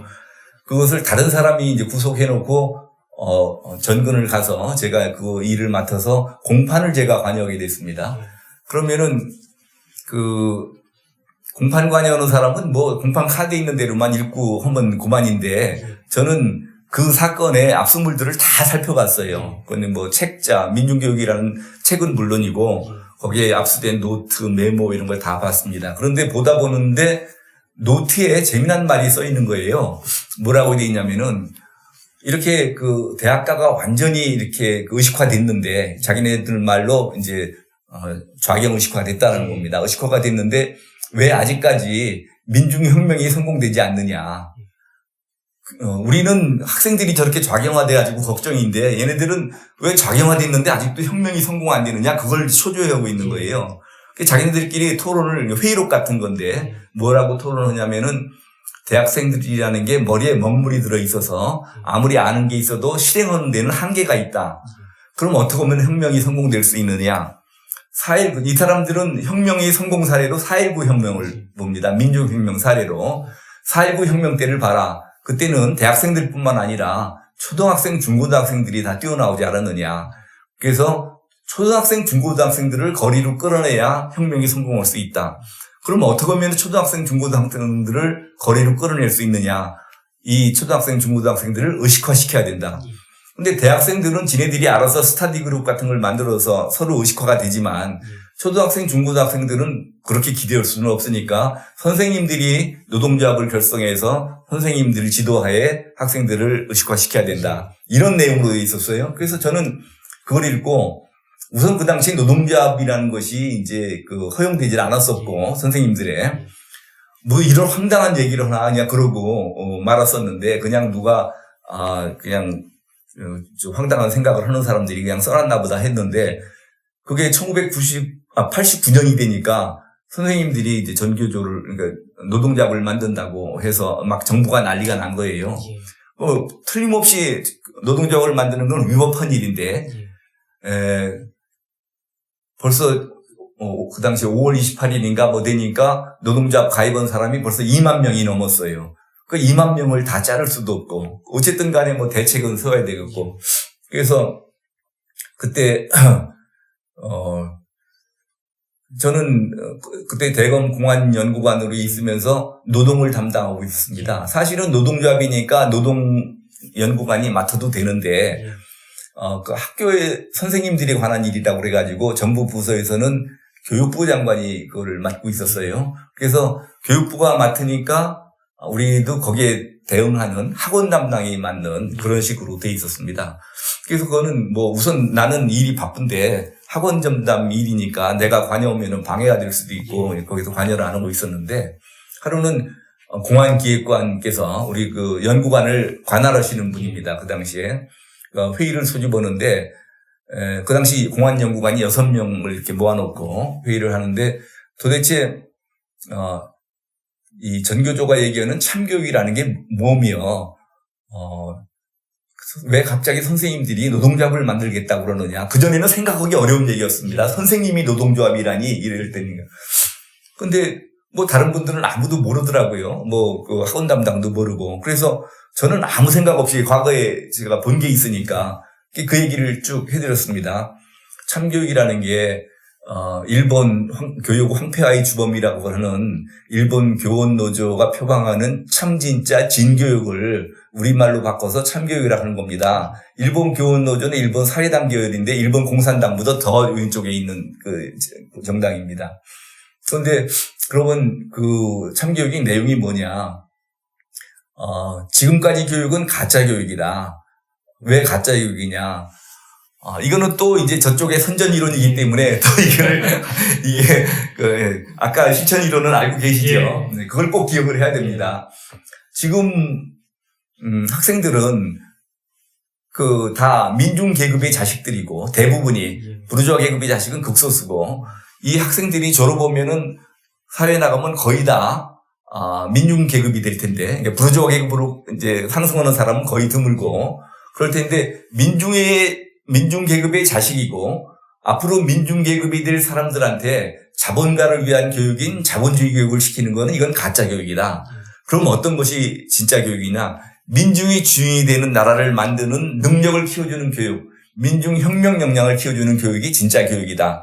이게 제가 이제 과거에 민중교육 책을 보고서 제가 배운 거니까 그걸 그대로 얘기해주고 그 전교조를 노동자업을 만들려고 하는 이유는 아까 설명한 대로 읽은 대로 그대로 설명을 해드렸어요. 그랬더니 그런 얘기는 처음 들어보는 거잖아요. 그러니까 우리나라 선생님들이 그럴 리가 있냐? 이건 고검사가 너무 과격해서 그런다는 거예요. 아니 그러고서 내가 한 말을 대검 공안부 의견으로 받아들일지를 한번 표결을 해보자 그러더라고. 그래서 내가 열이 나가지고 아니 아는 사람하고 모르는 사람하고 간에 무슨 표결이냐. 그러고 공안검사는 다 같은 공안검사냐. 난 벌써 이 일을 10년째 하고 있는데 당신네들은 엊그저께 공안부 배치돼가지고 공안검사라고 그러면서 그 같은 공안검사라고 하면 되느냐. 그게 싫으면 관둬라. 내 나라만 망하냐 네 나라도 망하지. 그러고 내가 와버렸어요. 그랬더니 조금 있으니까 이제 고안기획관께서 다시 좀 보자 그러더라고요. 갔더니 지금 청와대에서 그때 이제 노태우 대통령 될 겁니다. 1989년이면은 대통령이 막 노발대발 하신다는 거예요. 도대체 학교 선생님들이 노동조합을 만든다고 그러는데 저렇게 불법한 일을 하겠다고 그러는데 도대체 사정기관은 뭐 하고 있느냐 뭐 이래가지고 그래서 지금 청와대에서 긴급 관계기관 대책회의가 열리는데 원래는 학원 담당이 가야 되지만 학원 담당은 여기 대해서 전혀 모르는 것 같으니까 고검사 말이 미덥지는 않지만 고검사가 좀 대신 가달라고 그러더라고요. 그래서 뭐 우뿐히 말하니까 가긴 가는데 아니 공안검사들도 내 말을 안 믿어주는데 지금 외부기관 모임대 가서 하면은 무슨 망신을 당하겠어요. 그래서 내가 속으로 가긴 가는데 내가 한마디도 안 하고 이따가 와야 되겠다 하고서는 갔죠. 그 당시에 이제 그 정무비서관이 이제 윤여준 비서관이 이제 회의를 주재하는데 뭐 경찰, 안기부, 기무사, 뭐 노동부, 교육부 다 이제 각 기관이 다 와 있어요. 그 이제 국장급이 다 이제 와 있는데 쭉 이제 뭐 옆에서부터 쭉 물어보는데 아무도 거기에 대해서 아는 사람이 없어요. 물어보는 건 똑같죠. 뭐 전교조가 표방하는 참교육이 뭐냐, 왜 갑자기 노동자업을 만들겠다고 그러느냐. 근데 맨 마지막으로 대검에서 오신 고검사님 어떻게 좀 해주실 말씀 없습니까? 그러는데 나까지 모른다 그러면 아무 말도 안 하면 그냥 회의가 끝나버리고 말겠더라고요. 그래서 이왕 뭐 쪽팔려도 할 수 없다. 그러고서는 아까 그 했던 얘기를 쭉 했어요. 그랬더니 여기는 분위기가 확 다른 거예요. 아이고 고검사님 그것 좀 어떻게 글로 써주실 수 없습니까? 그래서 제가 아니 남자는 자기를 알아주는 사람을 위해서 목숨도 바친다는데 그 당시 공안연구관이 얼마나 바쁜 자리였는데 제가 그날 집에 가서 밤샘을 해가지고 전교조가 표방하는 참교육의 실체 해가지고 글을 썼어요. 그래서 이제 그 다음날 청와대에 보내주니까 청와대에서는 그걸 이제 예쁘게 이제 편집을 해가지고 전국 초등고등학교에 다 이제 배포를 하고 그리고 그 다음 주 월요일 날이 이제 그 월요일 날마다 대검에서 확대 간부회의가 열리는데 그때는 그런 제도가 있었어요. 연구관들이 알아서 토픽을 정해서 발표를 하는 거예요. 그러면 거기 모이신 검사장님들 눈 귀를 좀 틔워준다 해가지고 그런 제도가 있었는데 마침 그날 제가 이제 당번이 됐더라고요. 그래서 뭐 그 당시 뭐 전교조가 한참 시끄럽고 거기다가 이미 자료는 다 준비돼 있고 그래서 제가 그 얘기를 했어요. 이게 지금 사실은 다른 공항사들도 안 믿어주는데 이 간부들이 그거를 믿어줄까 싶기도 하지만 청와대에서 조금 내가 기운을 얻어가지고 그래서 말씀을 드렸습니다. 그랬더니 그 당시 검찰총장님이 이제 김기춘 실장님이에요. 이분이 또 얼마나 정확하십니까? 고검사 그 당장에 언론사에 배포해. 그럼 뭐 밑에 기자실이 있으니까 복사만 해가지고 바로 배포가 됐죠. 그 다음날 아침에 이게 막 커다란 거 이면 전면에 걸쳐가지고 전교조가 표명하는 참교육의 실체 이거 내가 쓴 글 그대로 하나도 안 빼놓고 다 발표가 됐어요. 그런데 그 당시에 이제 어떤 상황이었냐면 아까 말씀드린 것처럼 전교조에 2만 명이나 가입돼 있는데 언제까지 탈퇴하지 않으면은 전원 해직 처리하겠다라고 이제 교육부 장관이 발표를 했는데 예정된 날부터 이틀 전까지 한 10여 명밖에 탈퇴를 안 했어요. 그럼 2만 명을 그냥 해직시킬 수가 없잖아요. 그런데 그 신문 보도가 나니까 이틀 동안에 93%가 탈퇴를 했습니다. 그래서 남은 사람이 1,490명 정도 남아가지고 그 사람들만 해직 처리하고 전교조 문제가 해결됐죠. 일단 해결됐죠. 나중에 이제 1999년에 다시 이제 DJ 정부 때인가요? 그래서 다시 정상 뭐라 그럴까 합법화가 됐지만 네. 뭐를 물어보시는데 설명해드리는 게 맞는 얘기인가요? 예, 그 전교조가 내세우는 참교육에 대해서 설명을 해주셨는데 전교조가 내세우는 참교육하면은 학생들이나 학부모들은 이제 입시 위주의 교육이 아니고 좀 뭐라 그럴까 누릴 거 누리면서 공부도 적당히 하고 자유로운 걸 생각을 하는데 저는 고등학교 3학년 때 그러니까 12년 전에 고별 선생님께서 인터뷰하신 내용을 보고 참교육의 실체를 정확히 알고 이제 그렇게 했었는데 대부분이 이런 참교육의 실체를 잘 모릅니다. 진짜 그래서 감탄을 하고 있습니다. 이 기자님한테 고3 때 그걸 우선 보신 것도 그렇고 딱 그걸 알아들으신 것도 그렇고 사실은 제가 이 검찰을 그만두고 그냥 단순한 변호사 생활을 못하고 이 지금 애국 활동에 뛰어들게 된 게 그래서 그렇습니다. 처음에 참교육 얘기를 했을 때 우리나라 학부모들이 얼마나 교육에 관심이 많습니까? 그러니까 학교에 다니면서 이 교육의 실태에 대해서 전부 막 환멸을 느끼고 있었어요. 그 당시에는 촌지 안 갖다 주면 못 견디죠. 껄핏하면 애들 두드려 패죠. 그러고 그냥 입시 위주로만 교육을 하고, 이런 거에 대해서 진절머리를 내고 있다가 참교육이라는 걸 들고 나오니까, 이거는 촌지도 안 받고, 이거는 입시교육 위주도 아니고, 애들 체벌도 안 하고, 이런 거다 하고, 스스로 판단한 거예요. 그러니까 전교조에서는 그런 말을 한 번도 한 적이 없습니다. 그러니까 학부모들이 스스로 알아가지고 다 환영을 했죠. 그러니까 제가 참교육의 실체 이렇게 해도 그렇게 길게 쓴 건 누가 아무도 안 봅니다. 그래서 일단 정부 차원에서는 해결이 됐어도 국민들 인식 속에는 참교육이 좋다라고 다 인식이 돼 있는 거예요. 그래서 제가 2016년 2월 달에 제가 검찰을 퇴직하면서 근데 바로 며칠 전에 조선일보인가 동아일보인가 메이저 신문은 다 그랬으니까 이제 사설에 뭐라고 나왔냐면은 전교조 선생님들의 행태를 비판하면서 하루빨리 참교육 본래의 정신으로 돌아가야 될 것이다. 이렇게 써놨어요. 그러면은 참교육 본래의 정신이 민중혁명 역량을 키우자는 건데 그거를 본래의 정신으로 도작하려면은 이건 참교육이 뭔지를 전혀 모르고 하는 소리잖아요. 야, 이게 지금 그야말로 가장 지적으로 지금 앞서 있는 언론사의 사설이라는 게 신문사 전체의 이를테면은 뭐라 그럴까 하여튼 깊은 이해가 없이 그래서 이래가지고는 근데 전교조가 하루에 이제 한 1년에 몇십만씩 그냥 좌익 세력들을 길러내고 있는 거 아닙니까? 이러면은 이거 우리나라에 미래가 없다. 이거를 알리지 않으면 안 되겠다 해가지고 제가 나와서 이제 강연도 다니고 반국가 교육 척결 국민연합 이런 것도 만들고 해가면서 해서 지금은 전교조하고 싸우는 투사들이 많아졌죠.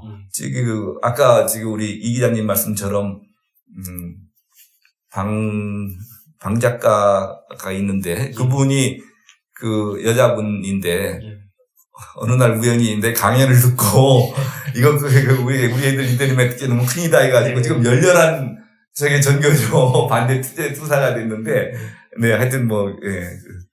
좋은 강연을 많이 하셔가지고. 예.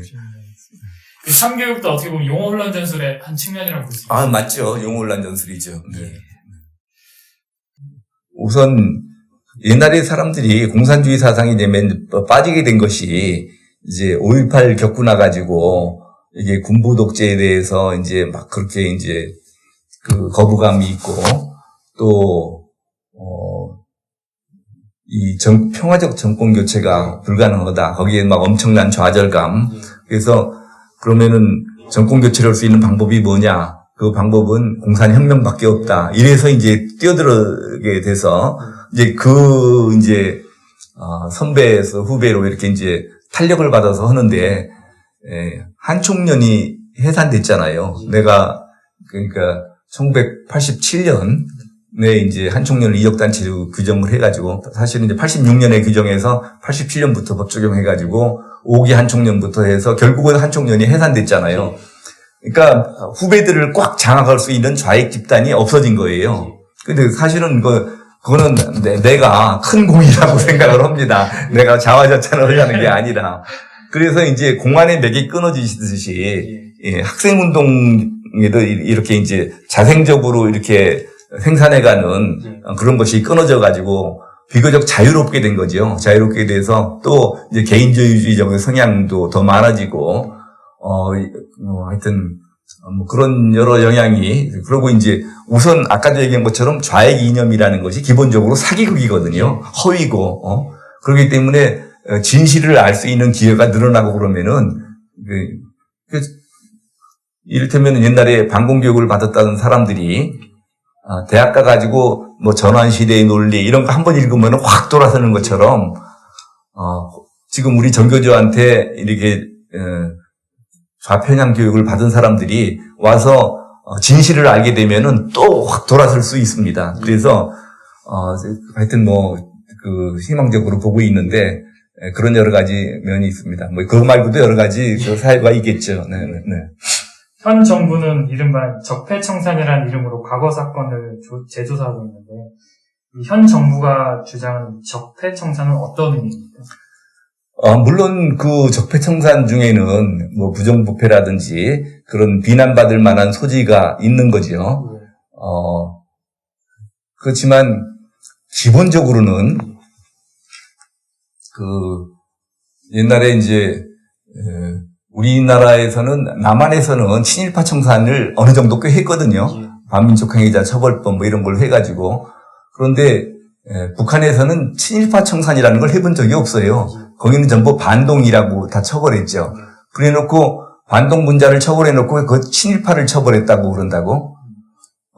그러니까 반동 분자 중에는 옛날에 뭐 친일하는 사람이 어디 있었습니까? 그 중에는 친일한 사람도 있죠. 그러니까 이제 반동으로 처벌하는 데 있어서 어느 정도 명분을 갖추게 되는 거죠. 지금도 마찬가지입니다. 적폐청산을 하다 보면은 그 중에 이제 꼬투리를 잡으면은 부정부패하고 관련된 사람들이 있죠. 근데 대부분은 이를테면은 자유민주 체제를 지키려고 그랬던 행동들이 지금 적폐가 된 겁니다. 저 사람들이 이제 자기네들 세상이 됐기 때문에 전 세상 거의 일은 적폐가 된 거죠. 뭐 쉽게 예를 들으면은 뭐 김기춘 실장님 같은 경우에 그런 좌익 예술가들한테 국고 보조를 안 했다는 거 아닙니까? 그리고 아까 방어적 민주주의 원리를 말씀드렸잖아요. 아니 자유민주 체제를 해치려고 그러는 사람들은 뭐 내 돈으로 하는 거야 할 수 없지만 최소한도 국비를 지원해가면서 그걸 할 수는 없다. 자유민주 체제를 해치는 행위에 국비는 지원하지 말아라. 이런 얘기를 가지고 지금 그거를 그러니까 지금 저 사람들이 현 체제를 자유민주 체제로 생각하면은 그런 처벌은 있을 수가 없는 거죠. 그런 판단이 있을 수가 없는 거죠. 그런데 지금 아까 얘기한 것처럼 뭐 이따가 또 얘기하게 될지 모르지만 저 사람들은 지금이 자유민주 체제가 아니라고 생각을 해요. 그건 나중에 헌법 얘기할 때 또 말씀을 드릴게요. 그러니까 지금 과거 자유민주 체제를 지키려고 그랬던 행위들을 일부 부정부패하고 묶어서 적폐청산하는 거죠. 옛날에 이제 북한에서 친일파를 일부 친일파에다가 이거 자유민주 체제를 섞어서 반동 세력으로 처벌한 거나 마찬가지 수법이죠. 이른바 정적 숙청이자 체제 숙청이라고. 아, 그렇죠. 예, 예. 이게 여기에 또 연장을 해서 왜 좌파는 집권하면 항상 과거사에 집착을 하는 겁니까? 우리나라가 자유민주 체제로 적법하고 정당하게 태어났다고 그러면은 자기네들이 활동할 여지가 없는 겁니다. 그러니까 어떻게든지 우리나라가 친일파에 의해서 또 이렇게 미국의 식민지가 돼가지고 이렇게 불법 부당하게 태어난 사생아처럼 이렇게 해야 자기네들이 활동할 여지가 생기는 거죠. 그럼 왜 좌파 지식인들은 공산주의에 빠지는 겁니까? 북한에서는 성분을 굉장히 중요시하지 않습니까? 이게 부르주아의 가족들, 자손들은 절대로 안 변한다는 거예요. 세대가 바뀌어도. 그래서 그것들은 계급 분류를 지난번에 김문수 지사도 말씀하시더만 굉장히 그러니까 큰 거로 세 그룹으로 가르고 그 안에 또 가르고 해서 50몇 개 그룹으로 가른다고 그러는데 그런 식으로 해가지고 이제 절대로 그는 사상은 이게 지금 세대를 이어가면서 하게 된다 이렇게 되는데 지금 그런 면도 있죠. 왜냐하면은 우리나라가 국내에 활동하던 좌익들이 휴전이 되면서 3분의 1 정도는 북으로 가고 3분의 1 정도는 일본으로 밀항을 하고 3분의 1 정도는 여기 남해 이제 잔류에 있다가 이제 그동안에는 이제 활동을 못 하다가 이제 1980년대 이후에 좀 자유화되고 이러니까 이제 많이 활동하는 면도 있고 대학생들이 급격하게 이제 좌경화되게 된 거는 아까 말씀드린 것처럼 5.18 이후에 막 그런 군사정부에 대한 거부감, 정권 교체를 할 수 없다는 좌절감, 이런 것 때문에 급격하게 빠져들게 되고, 막 그때부터는 과거에 있던 사람들도 막 다 튀어나오고 해가지고 이제 완전히 만개가 된 거죠. 좌파는 오랜 시간 꾸준히 노력을 해가지고 한국 사회의 주류가 됐습니다. 한국의 우파가 좌파에게 배울 점은 없다고 보십니까? 배울 점이 많죠. 전략 전술 면에서 배울 점이 많습니다. 아까 얘기했던 통일전선 전술이라든지 지금 이렇게 목표를 이루기 위해서 얼마나 끈질기게 노력을 합니까? 감옥에 가는 것을 감수해가면서 이런 지금 다 바치잖아요. 거기에 여자들은 성을 바쳤다는 말도 있고 자기 가진 걸 다 바칩니다. 목표를 이루기 위해서 그런 지금 여기로 말하면 노블레스 오브레인가 지금 공산혁명으로 해서는 뭐든지 다 바치는 그런 정신이 우리 우파한테는 없죠. 네. 지금 용어는 여러 가지가 있죠. 대한민국 세력 대 반대한민국 세력, 대세대, 반대세대, 반대세, 또 그런 것도 있고, 종북 세력이니, 좌익이니, 여러 가지가 있는데, 기본적으로, 빨갱이란 말이 이게 자연적으로 나온 얘기거든요. 그러니까 지금 우리나라가 이제 6.25 때 그냥 전선에서 싸움만 하고 끝난 게 아니라 이게 적치하에 들어간 지역이 많이 있지 않습니까? 그런데 그 당시에 빨간 띠를 두르고 온 놈들이 하는 짓이 그야말로 참 온갖 행패를 다 부렸잖아요. 인민재판하면서 아무나 갖다 죽이고 그러면서 보니까 저 빨간 거 두른 놈 보면은 막 끔찍한 짓을 하니까 사람들이 자연 발생적으로 빨갱이라고 한 거지. 그것이 무슨 누가 어디 어학사전에 나와서 한 것도 아니고. 그러니까 이제, 우스갯소리로, 이 이론에는, 그러니까, 아까 같은 그런 공산주의 이론이 선전 이론과 실천으로 이렇게 돼 있다라는 것이 밝혀진 것이 1970년대 말이에요. 그러니까 그 전에는 이 공산주의 이론을 공격할 수 있는 이론이 없었어요. 공산주의 허구성을 밝혀내질 못했어요. 그러니까 공산주의 이념 교육을 시킬 수 있는 강사가 없었던 거죠. 그런데 그전에는 어쨌든 유교를 겪은 사람들은 유교를 겪으면서 공산당, 공산주의자들이 얼마나 못된 놈들인지를 다 체험을 했기 때문에 말로는 그럴듯하게 이제 설명을 해도, 선전을 해도 이게 아닌데 반박을 하려니 이론은 딸리고 그러니까 아이고 말이 많으면 빨갱이야. 빨갱이한테는 말은 안 되고 몽둥이가 약이야. 그 말이 그렇게 해서 자연 발생적으로 나온 거죠. 누가 뭐 시킨 것도 아니고. 그러니까 지금은 그래도 이 공산주의 이론의 이 지금 허구성이 밝혀져 가지고 그래도 그나마 지금 대응을 하고 있는데 이거 아직도 이 내용을 설명할 수 있는 강사는 절대 부족입니다. 네. 그걸 들으려고도 안 그러고. 공산주의의 실체에 대해서 좀 알아야 될 텐데, 그 좌파의 실체를 알기 위해 추천해 주실 만한 책 같은 게 있으십니까? 책이 많죠. 책은 아까 말씀드린 것처럼 1970년대 말에, 지금 공산주의 이론이 이중구조로 돼 있다라는 것을 처음 밝혀내신 분이 그 당시 명지대학교 윤원구 교수님입니다. 그분이 쓴 책이 공산주의 본질이라는 책이 있습니다. 그 책이 기본서일 테고, 그거 말고는 요새 우익 인사들이 쓰는 책들이 많습니다. 경제 문제라든지 전교조 문제라든지 쓰는 게 많은데 일일이 제가 거론할 수는 없고, 문제는 책을 많이 펴내도 아무도 사서 읽지를 않는다라는 게 문제죠. 책은 무지개 많습니다. 예. 다 이제 서점에 저 구석에 박혀 있거나. 변호사님께서 검찰에서 이제 퇴임을 하고 나오신 다음에 국가정상화 추진위원회를 이끄셨습니다. 그래서 이제 친북 반국가 행위자 임명사전을 만들려고 하셨는데 완성은 못하신 걸로 알고 있습니다. 혹시 앞으로 계획이 있으신지 궁금합니다. 그거는 사실은 이제 친북 임명사전을 만드는 거는 이 애국 진영의 수건 사업입니다.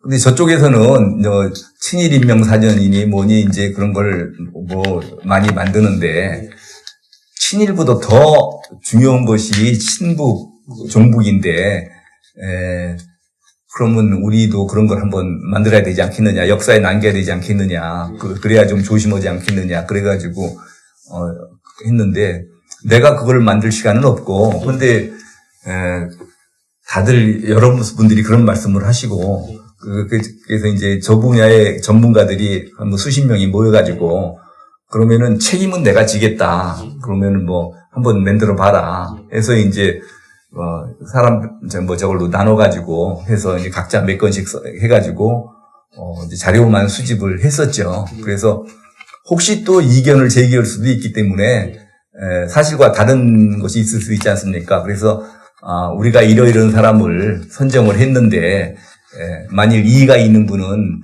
이의 신청을 해달라 해가지고 신문에 광고도 몇 번 내고 그래서 두 분인가가 이의 신청을 해서 한 분은 우리가 이거는 설득력이 있다 해서 받아들이고 한 분은 설득력이 없다 해서 안 받아들이고 그래서 임명사전이라고 해도 지금 임명은 99명만 남아있는 셈이죠. 99명 남아있는데 그래서 지금 사실은 제가 국가정상화 이제 그걸 하는 과정에 이제 그 편집 책임자가 다리가 부러지기도 하고 여러 가지 사정으로 해서 차일피일 미뤄지다가 이제 제가 국가정상화 추진위원장을 그만두게 됐는데 편집 책임자가 저한테 그러더라고요. 아이고 이게 위원장님 계신 동안에 못 만들어서 죄송하다 그래서 제가 아이고 못 만들어줘서 너무 고맙다고 나는 만들기는 했어도 얼마나 가슴이 무겁습니까? 저거 오면은 민사, 형사 저게 각 100건씩 들어올 텐데.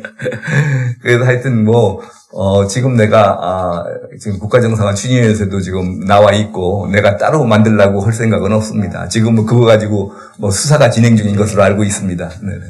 앞으로는 역사에 기록을 남기게 만들 필요는 분명히 있다고 보시는 거죠?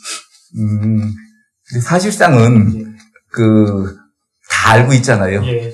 그러니까 책을 만들고 안 만들고가 이제는 사실상 필요가 없어진 셈이죠. 책을 만들 필요가 없게 된다. 근데 그러면은 만일 이런 식으로 헌법 개정이 됐으면 어떻게 됐겠느냐? 그러면은 아까도 말씀드렸지만 저 사람들은 자유민주주의는 가짜 민주주의라고 그럽니다. 지금도 자유민주주의가 아니라고 그래요. 가짜 민주주의라고 그러고 그래서 또 아까 말씀드린 것처럼 공산주의, 민중민주주의, 진보적 민주주의라는 말을 못 쓰게 되니까 이제 그냥 민주주의가 공산주의다. 이렇게 지금 밀고 나가려고 그러는 거거든요. 그래서, 자유가 떨어진 민주주의적 기본 질서로 가면은 이건 공산주의를 표방한 거다라고 저 사람들이 주장을, 그렇게 실천해 나갈 겁니다. 이 정권에서. 그렇게 되면 어떻게 되느냐. 그때 가서 자유민주주의를 얘기하면은 국헌문란이 됩니다. 국헌문란. 그러면은 그걸로 처벌받아야 돼요. 예. 자유가 붙은 그런 개정안이 나왔다고 보면은 그러면 문제가 없어지느냐? 그게 아닙니다. 지금 새로 나온 개헌안에는 독소 조항이 많이 있습니다. 사회적 경제라든지 토지 공개념이라든지 지방 분권이라든지 이런 거를 가지고 이것이 공산주의 헌법이다. 민중민주주의 헌법이다라고 주장을 할 겁니다. 그 근거가 뭐냐? 어떻게 자유민주주의 기본질서라는 말이 있는데 이게 민중민주주의라고 주장할 수가 있느냐? 그거는 일반 국민들이 보면은 도저히 이해가 안 되는 얘기죠. 제가 무슨 엉뚱한 소리를 하고 있나 그럴 겁니다.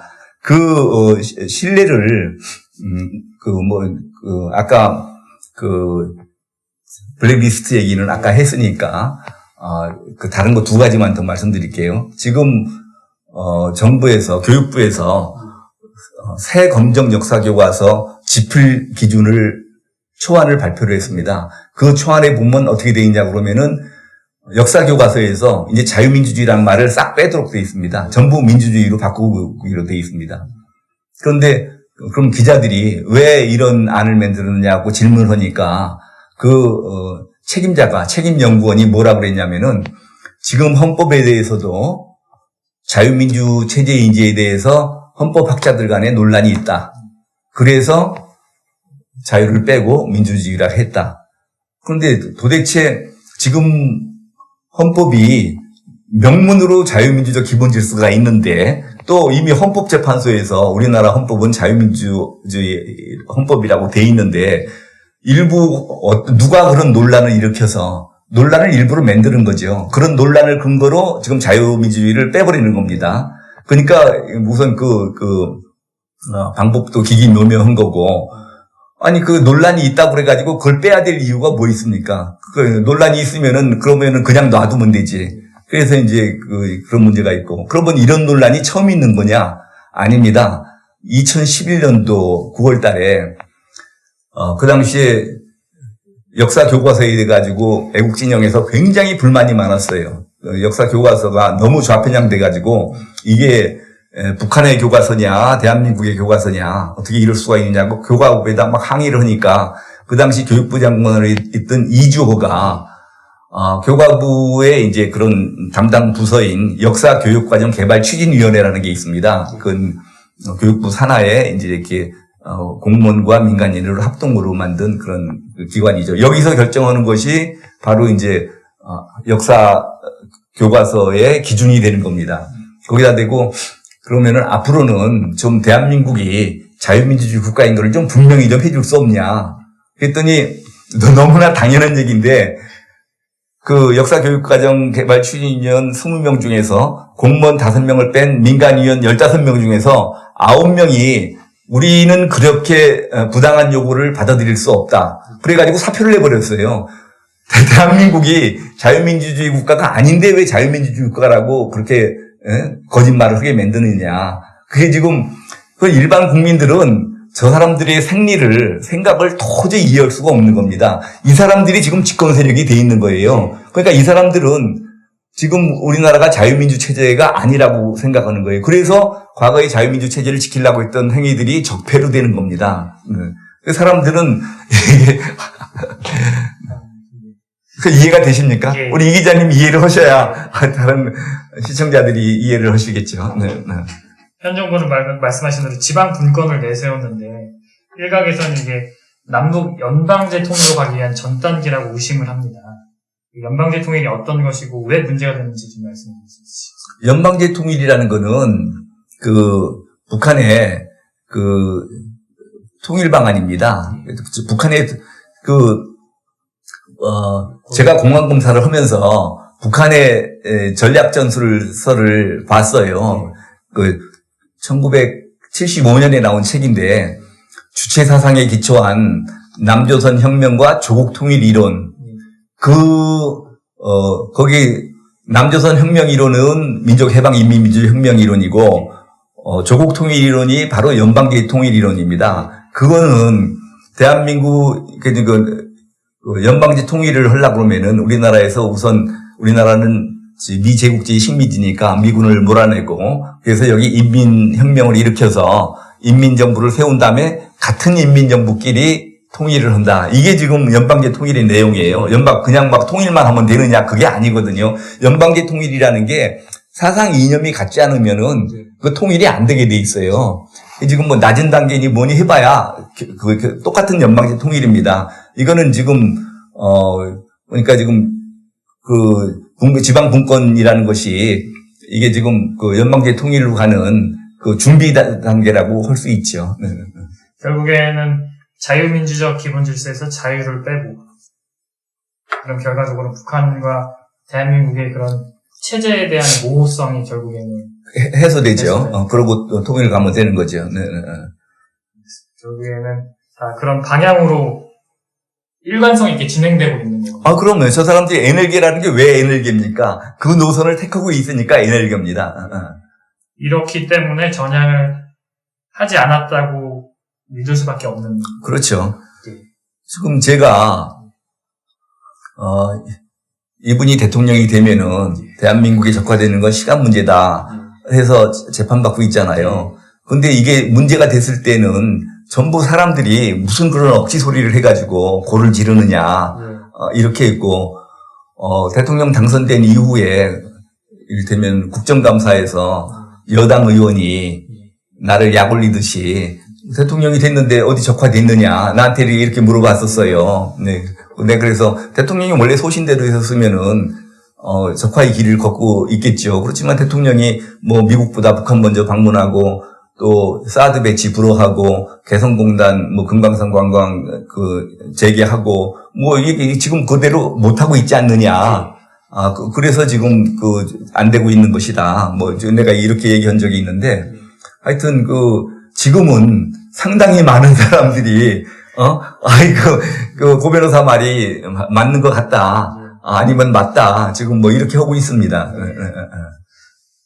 또 하나, 헌법에서 국민이라는 용어 대신 사람이라는 용어로 대체하겠다고 발표를 했는데, 여기에 대해서도 좀 설명을 해주시죠. 저게 지금 두 가지 의미가 있습니다. 지금 사람이, 이를테면은, 주체 사상을 신봉하는 사람만 사람으로 친다는 뜻인지, 북한에서는 그렇거든요. 북한에서도 헌법에다 사람 중심이 이렇게 돼 있지 않습니까? 거기서는 아무나 사람이 아닙니다.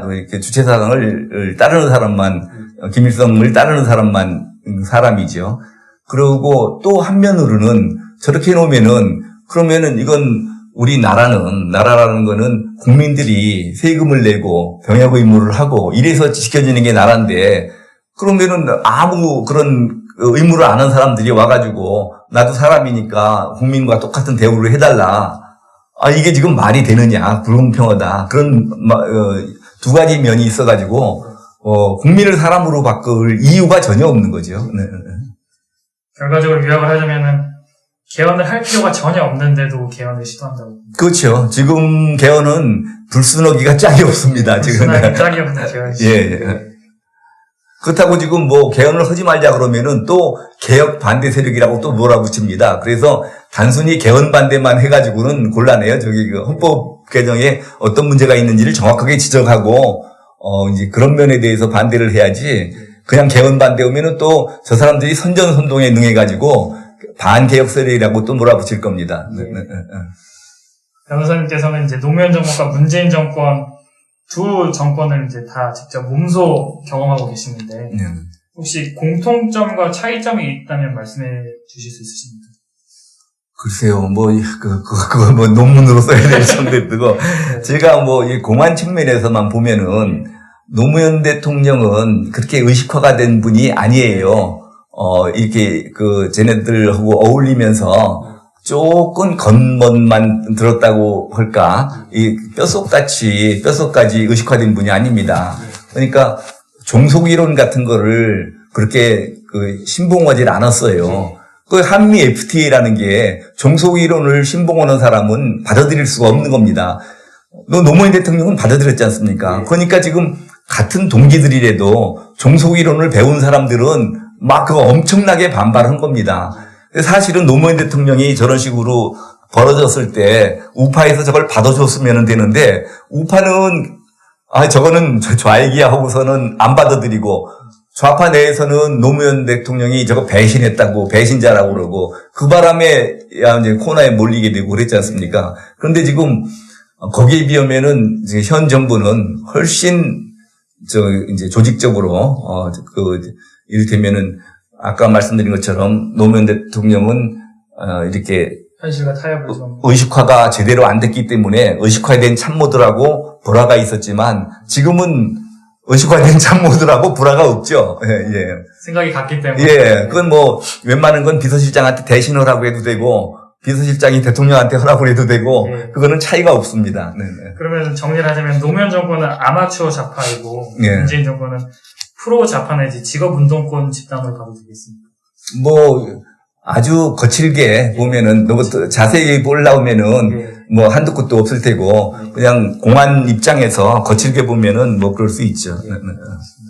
그리고 문재인 정부는 출범 이전부터 그리고 당선되고 나서부터 자신을 세 번째 민주정부라고 지칭을 했는데, 네. 이걸 어떻게 해석해요? 말 그대로 민중민주주의 이런 걸. 지금 결국은 DJ 정부, 노무현 정부, 문재인 정부만 인정하겠다는 거잖아요. 네. 과거 역사는 다 부정하겠다는 네. 거죠. 그러니까 저 사람들은 기본적으로 대한민국이 도대체 성립 자체가 잘못된 거고, 그동안에 해온 것은 전부 독재고, 그래서 대한민국을 부정하는 겁니다. 그러니까 지금, 대한민국 건국은 1919년에 됐다, 이렇게 하고, 대한민국이라는 거를 따로 생각하고 싶은 게 없습니다. 그러니까 1919년부터 봐가지고 제대로 된 정부는 3개밖에 없다. 지금 그러고 있는 거죠. 네. 알겠습니다. 변호사님께서는 박문진 이사장을 지내실 때 MBC 뉴스 등 이제 MBC 프로그램이 공정성을 유지했다는 이제 평가를 받고 있습니다. 근데 문재인 정권 출범 이후에 MBC가 정권 친화적으로 바뀌었다는 평가가 있는데 어떻게 보십니까? 지금 MBC에 대해서. 지금 제가 박문진 이사장에서 불신임당하고 또 이사에서 해임된 것이 가장 큰 이유가 이념적으로 이념적으로 편향돼 있다는 겁니다. 그러면 내가 아무리 생각해도 내가 왜 이념적으로 편향돼 있는지를 알 수가 없죠. 그런데 깊이 따져보면은 아까 말씀드렸지 않습니까? 저 사람들은 기준이 민중민주주의입니다. 민중민주주의로 보면은 내가 굉장히 우편향돼 있는 거죠. 그런데 그럼 그거는 저쪽에서 정권 쪽에서 생각하는 거고 국민들한테 제가 물어보고 싶은 거는 내가 왜 이념적으로 편향돼 있느냐. 내가 지금 지난번에 이사 해임 처분에 대해서 공청회를 해달라 해서 제가 공청회를 거쳤어요. 그 공청회에서 제가 그렇게 말을 했습니다. 나보고 이념적으로 편향돼 있다고 그러는데 나를 이념적으로 편향돼 있다고 이를테면 문제를 제기하는 사람들이 어떤 사람들인지 아느냐. 지금 민주노총하고 지금 언론노조하고 지금 박문진의 그 여권 이사들이 했는데 그 사람들이 어떤 생각을 가지고 있는지 아느냐. 지금 언론노조는 자기네들을 강령해서 진보정당과 연대해서 노동자 민중의 정치 세력화를 도모한다 이렇게 돼 있어요. 그리고 세계 노동자들과 연대한다. 이게 국제 공산주의 선언하고 그런 얘기하고 비슷합니다. 그래서 옛날에 공산당 선언하고 비슷해요. 이런 사람들이 지금 나보고 편향돼 있다라는 게 말이 되느냐. 또 나를 편향됐다고 한 지금 방문진의 여권이사들이 어떤 생각을 가진 사람들이 아느냐. 재작년에 16년이죠. 16년 말에 우리가 2017년 사업을 결정하면서 방문진 사업 중에 하나로 북한 주민을 상대로 방송 청취를 확대하는 사업을 그때 벌이려고 했었어요. 예산 연간 한 1억 정도 들여가지고. 그러려고 했더니, 여권이사들이 막 전부 들고 일어나가지고, 무슨 그런 불순한 책동을 벌이느냐. 그래서, 북한 주민한테, 우리가 평화적 통일을 하려고 그러면은 북한 주민들한테 외부 세계의 정보를 유입해주는 것밖에 없잖아요. 그 정보가 통제돼 있으니까. 그러려고 그러면은 방송을 할 수밖에 없고, 그런데 그걸 주민들한테 외부 소식을 알려주는 것을 그걸 불순한 책동이라고 그러니까 우리도 사실 깜짝 놀랐어요. 그래서 왜 그게 불순한 책동이냐 그러니까 북한 주민들이 이 남한 방송을 듣는 그거는 북한에서 불법 아니냐. 왜 북한 주민들한테 불법을 조장하느냐. 그러니까 생각이 대한민국 사람으로서는 생각할 수 없는 생각을 하는 거예요. 우리 상식적으로 볼 때. 완전히 북한 공산 집단의 입장에서, 북한 정권의 입장에서 생각을 하는 거예요. 그래서 내가, 이 사람들이 나보고, 편향됐다고 할 수 있느냐. 내가 이제 그런 얘기를 했는데, 문제는 이 사람들만 그런 생각을 가지고 있는 게 아니에요. 지금 평창올림픽 보면서 다 느꼈죠. 지금 정권 담당자들이 전부 이런 생각을 가지고 있는 겁니다. 완전히 북한 공산 집단의 입장에서 생각을 하는 거예요. 네. 북한 친화적인 정권이라고. 북한 친화적이라기보다 좀 북한 중심적인. 북한 중심적인 정권. 한 정권은 북한 중심적인 정권. 그 문재인 정권 출범 이후에도 일단 방문진 이사장직을 유직을 하셨는데 청와대 쪽에서 굉장히 불편하게 여기시지 않았습니까? 그걸 뭐. 근데 거기에 대한 어떤 반응 같은 게 있었습니까? 대놓고 직접. 청와대에서 그랬잖아요. 이런 일에 청와대가 직접 나서기 곤란하니까 노조가 니들이 알아서 해라. 그렇게 해가지고 이제 민주당에서 무슨 방송 장악 문건도 발견되고 그러고 그야말로 막 당정청 노동조합 그 사회 단체 총출동해가지고 한 거 아닙니까? 이 국민들이 이를테면 애국 국민들이 힘과 의지가 어떻다는 일을 좀 보여줬으면 좋겠고 그런 식으로 적화가는 길을 좀 자제했으면 좋겠고 또 우리도 이것이 일시적인 집회로 끝낼 게 아니라 좀 조직화하고 좀 장기적으로 가서 좀 이렇게 조직된 힘을 가질 수 있었으면 좋겠습니다. 이 좌파는 조직들이 많잖아요. 노동조합, 무슨 전교조, 민족예술, 무슨 하여튼 해가면서 온갖 전부 다 조직을 다 갖추고 있는데 우파는 지금 조직이랄 게 하나도 없잖아요. 자유한국당인가 있는데 저게 무슨 지금 조직이라고 할 수도 없고 그렇습니다. 야당 역할 못하는 자유한국당에 대해서는 어떻게 생각하십니까? 안타깝죠. 저거를 자식인데 아무리 미워도 하여튼 잘 타일러 가면서 잘 길러야죠. 네네네. 말을 조심해야 되는 게 잘못 오면은 또 내란 선동 이렇게 되기 때문에 하여튼 그 위력을 보여주면 되죠. 이를테면은 100만 애국 시민이 나선다든지 그러면은 하여튼 촛불보다 훨씬 많은 사람들이 나선다든지 폭력성 행사를 안 하더라도 그렇게 해서 국민의 뜻을 보여주면은 되지 않을까 싶습니다. 이런 행사나 집회를 보면 아쉬운 점이 있다면은 좌파 같은 경우에는 한 군데 모여서 다 이렇게 연합체를 형성해서 하는데 우파는 뿔뿔이 여기저기서 해서 단결력이 약하다라는 비판이 있습니다. 여기에 대해서는 어떻게 생각하십니까? 기본적으로 좌파는 전부 이제 이념 목적이 단일하고 또 딱 저기는 위계가 서 있습니다. 근데 이 자유민주 세력, 우파 세력들은 다 개성들이 있어요. 그래서 누가 뭐 선배가 이렇게 하라고 했는 데서 듣지도 않고 다 이제 자기가 옳다고 해서 하는데 아까 말씀드린 것처럼 통일전선 전술을 써서 어차피 이게 자유민주 체제를 수호한다라는 목적만 같으면은 좀 힘을 합쳤으면 좋겠고 그런 의미에서 아무것도 안 하는 것보다는 떨어져서라도 흩어져서라도 열심히 태극기 흔들고 하는 것이 훨씬 낫습니다. 네.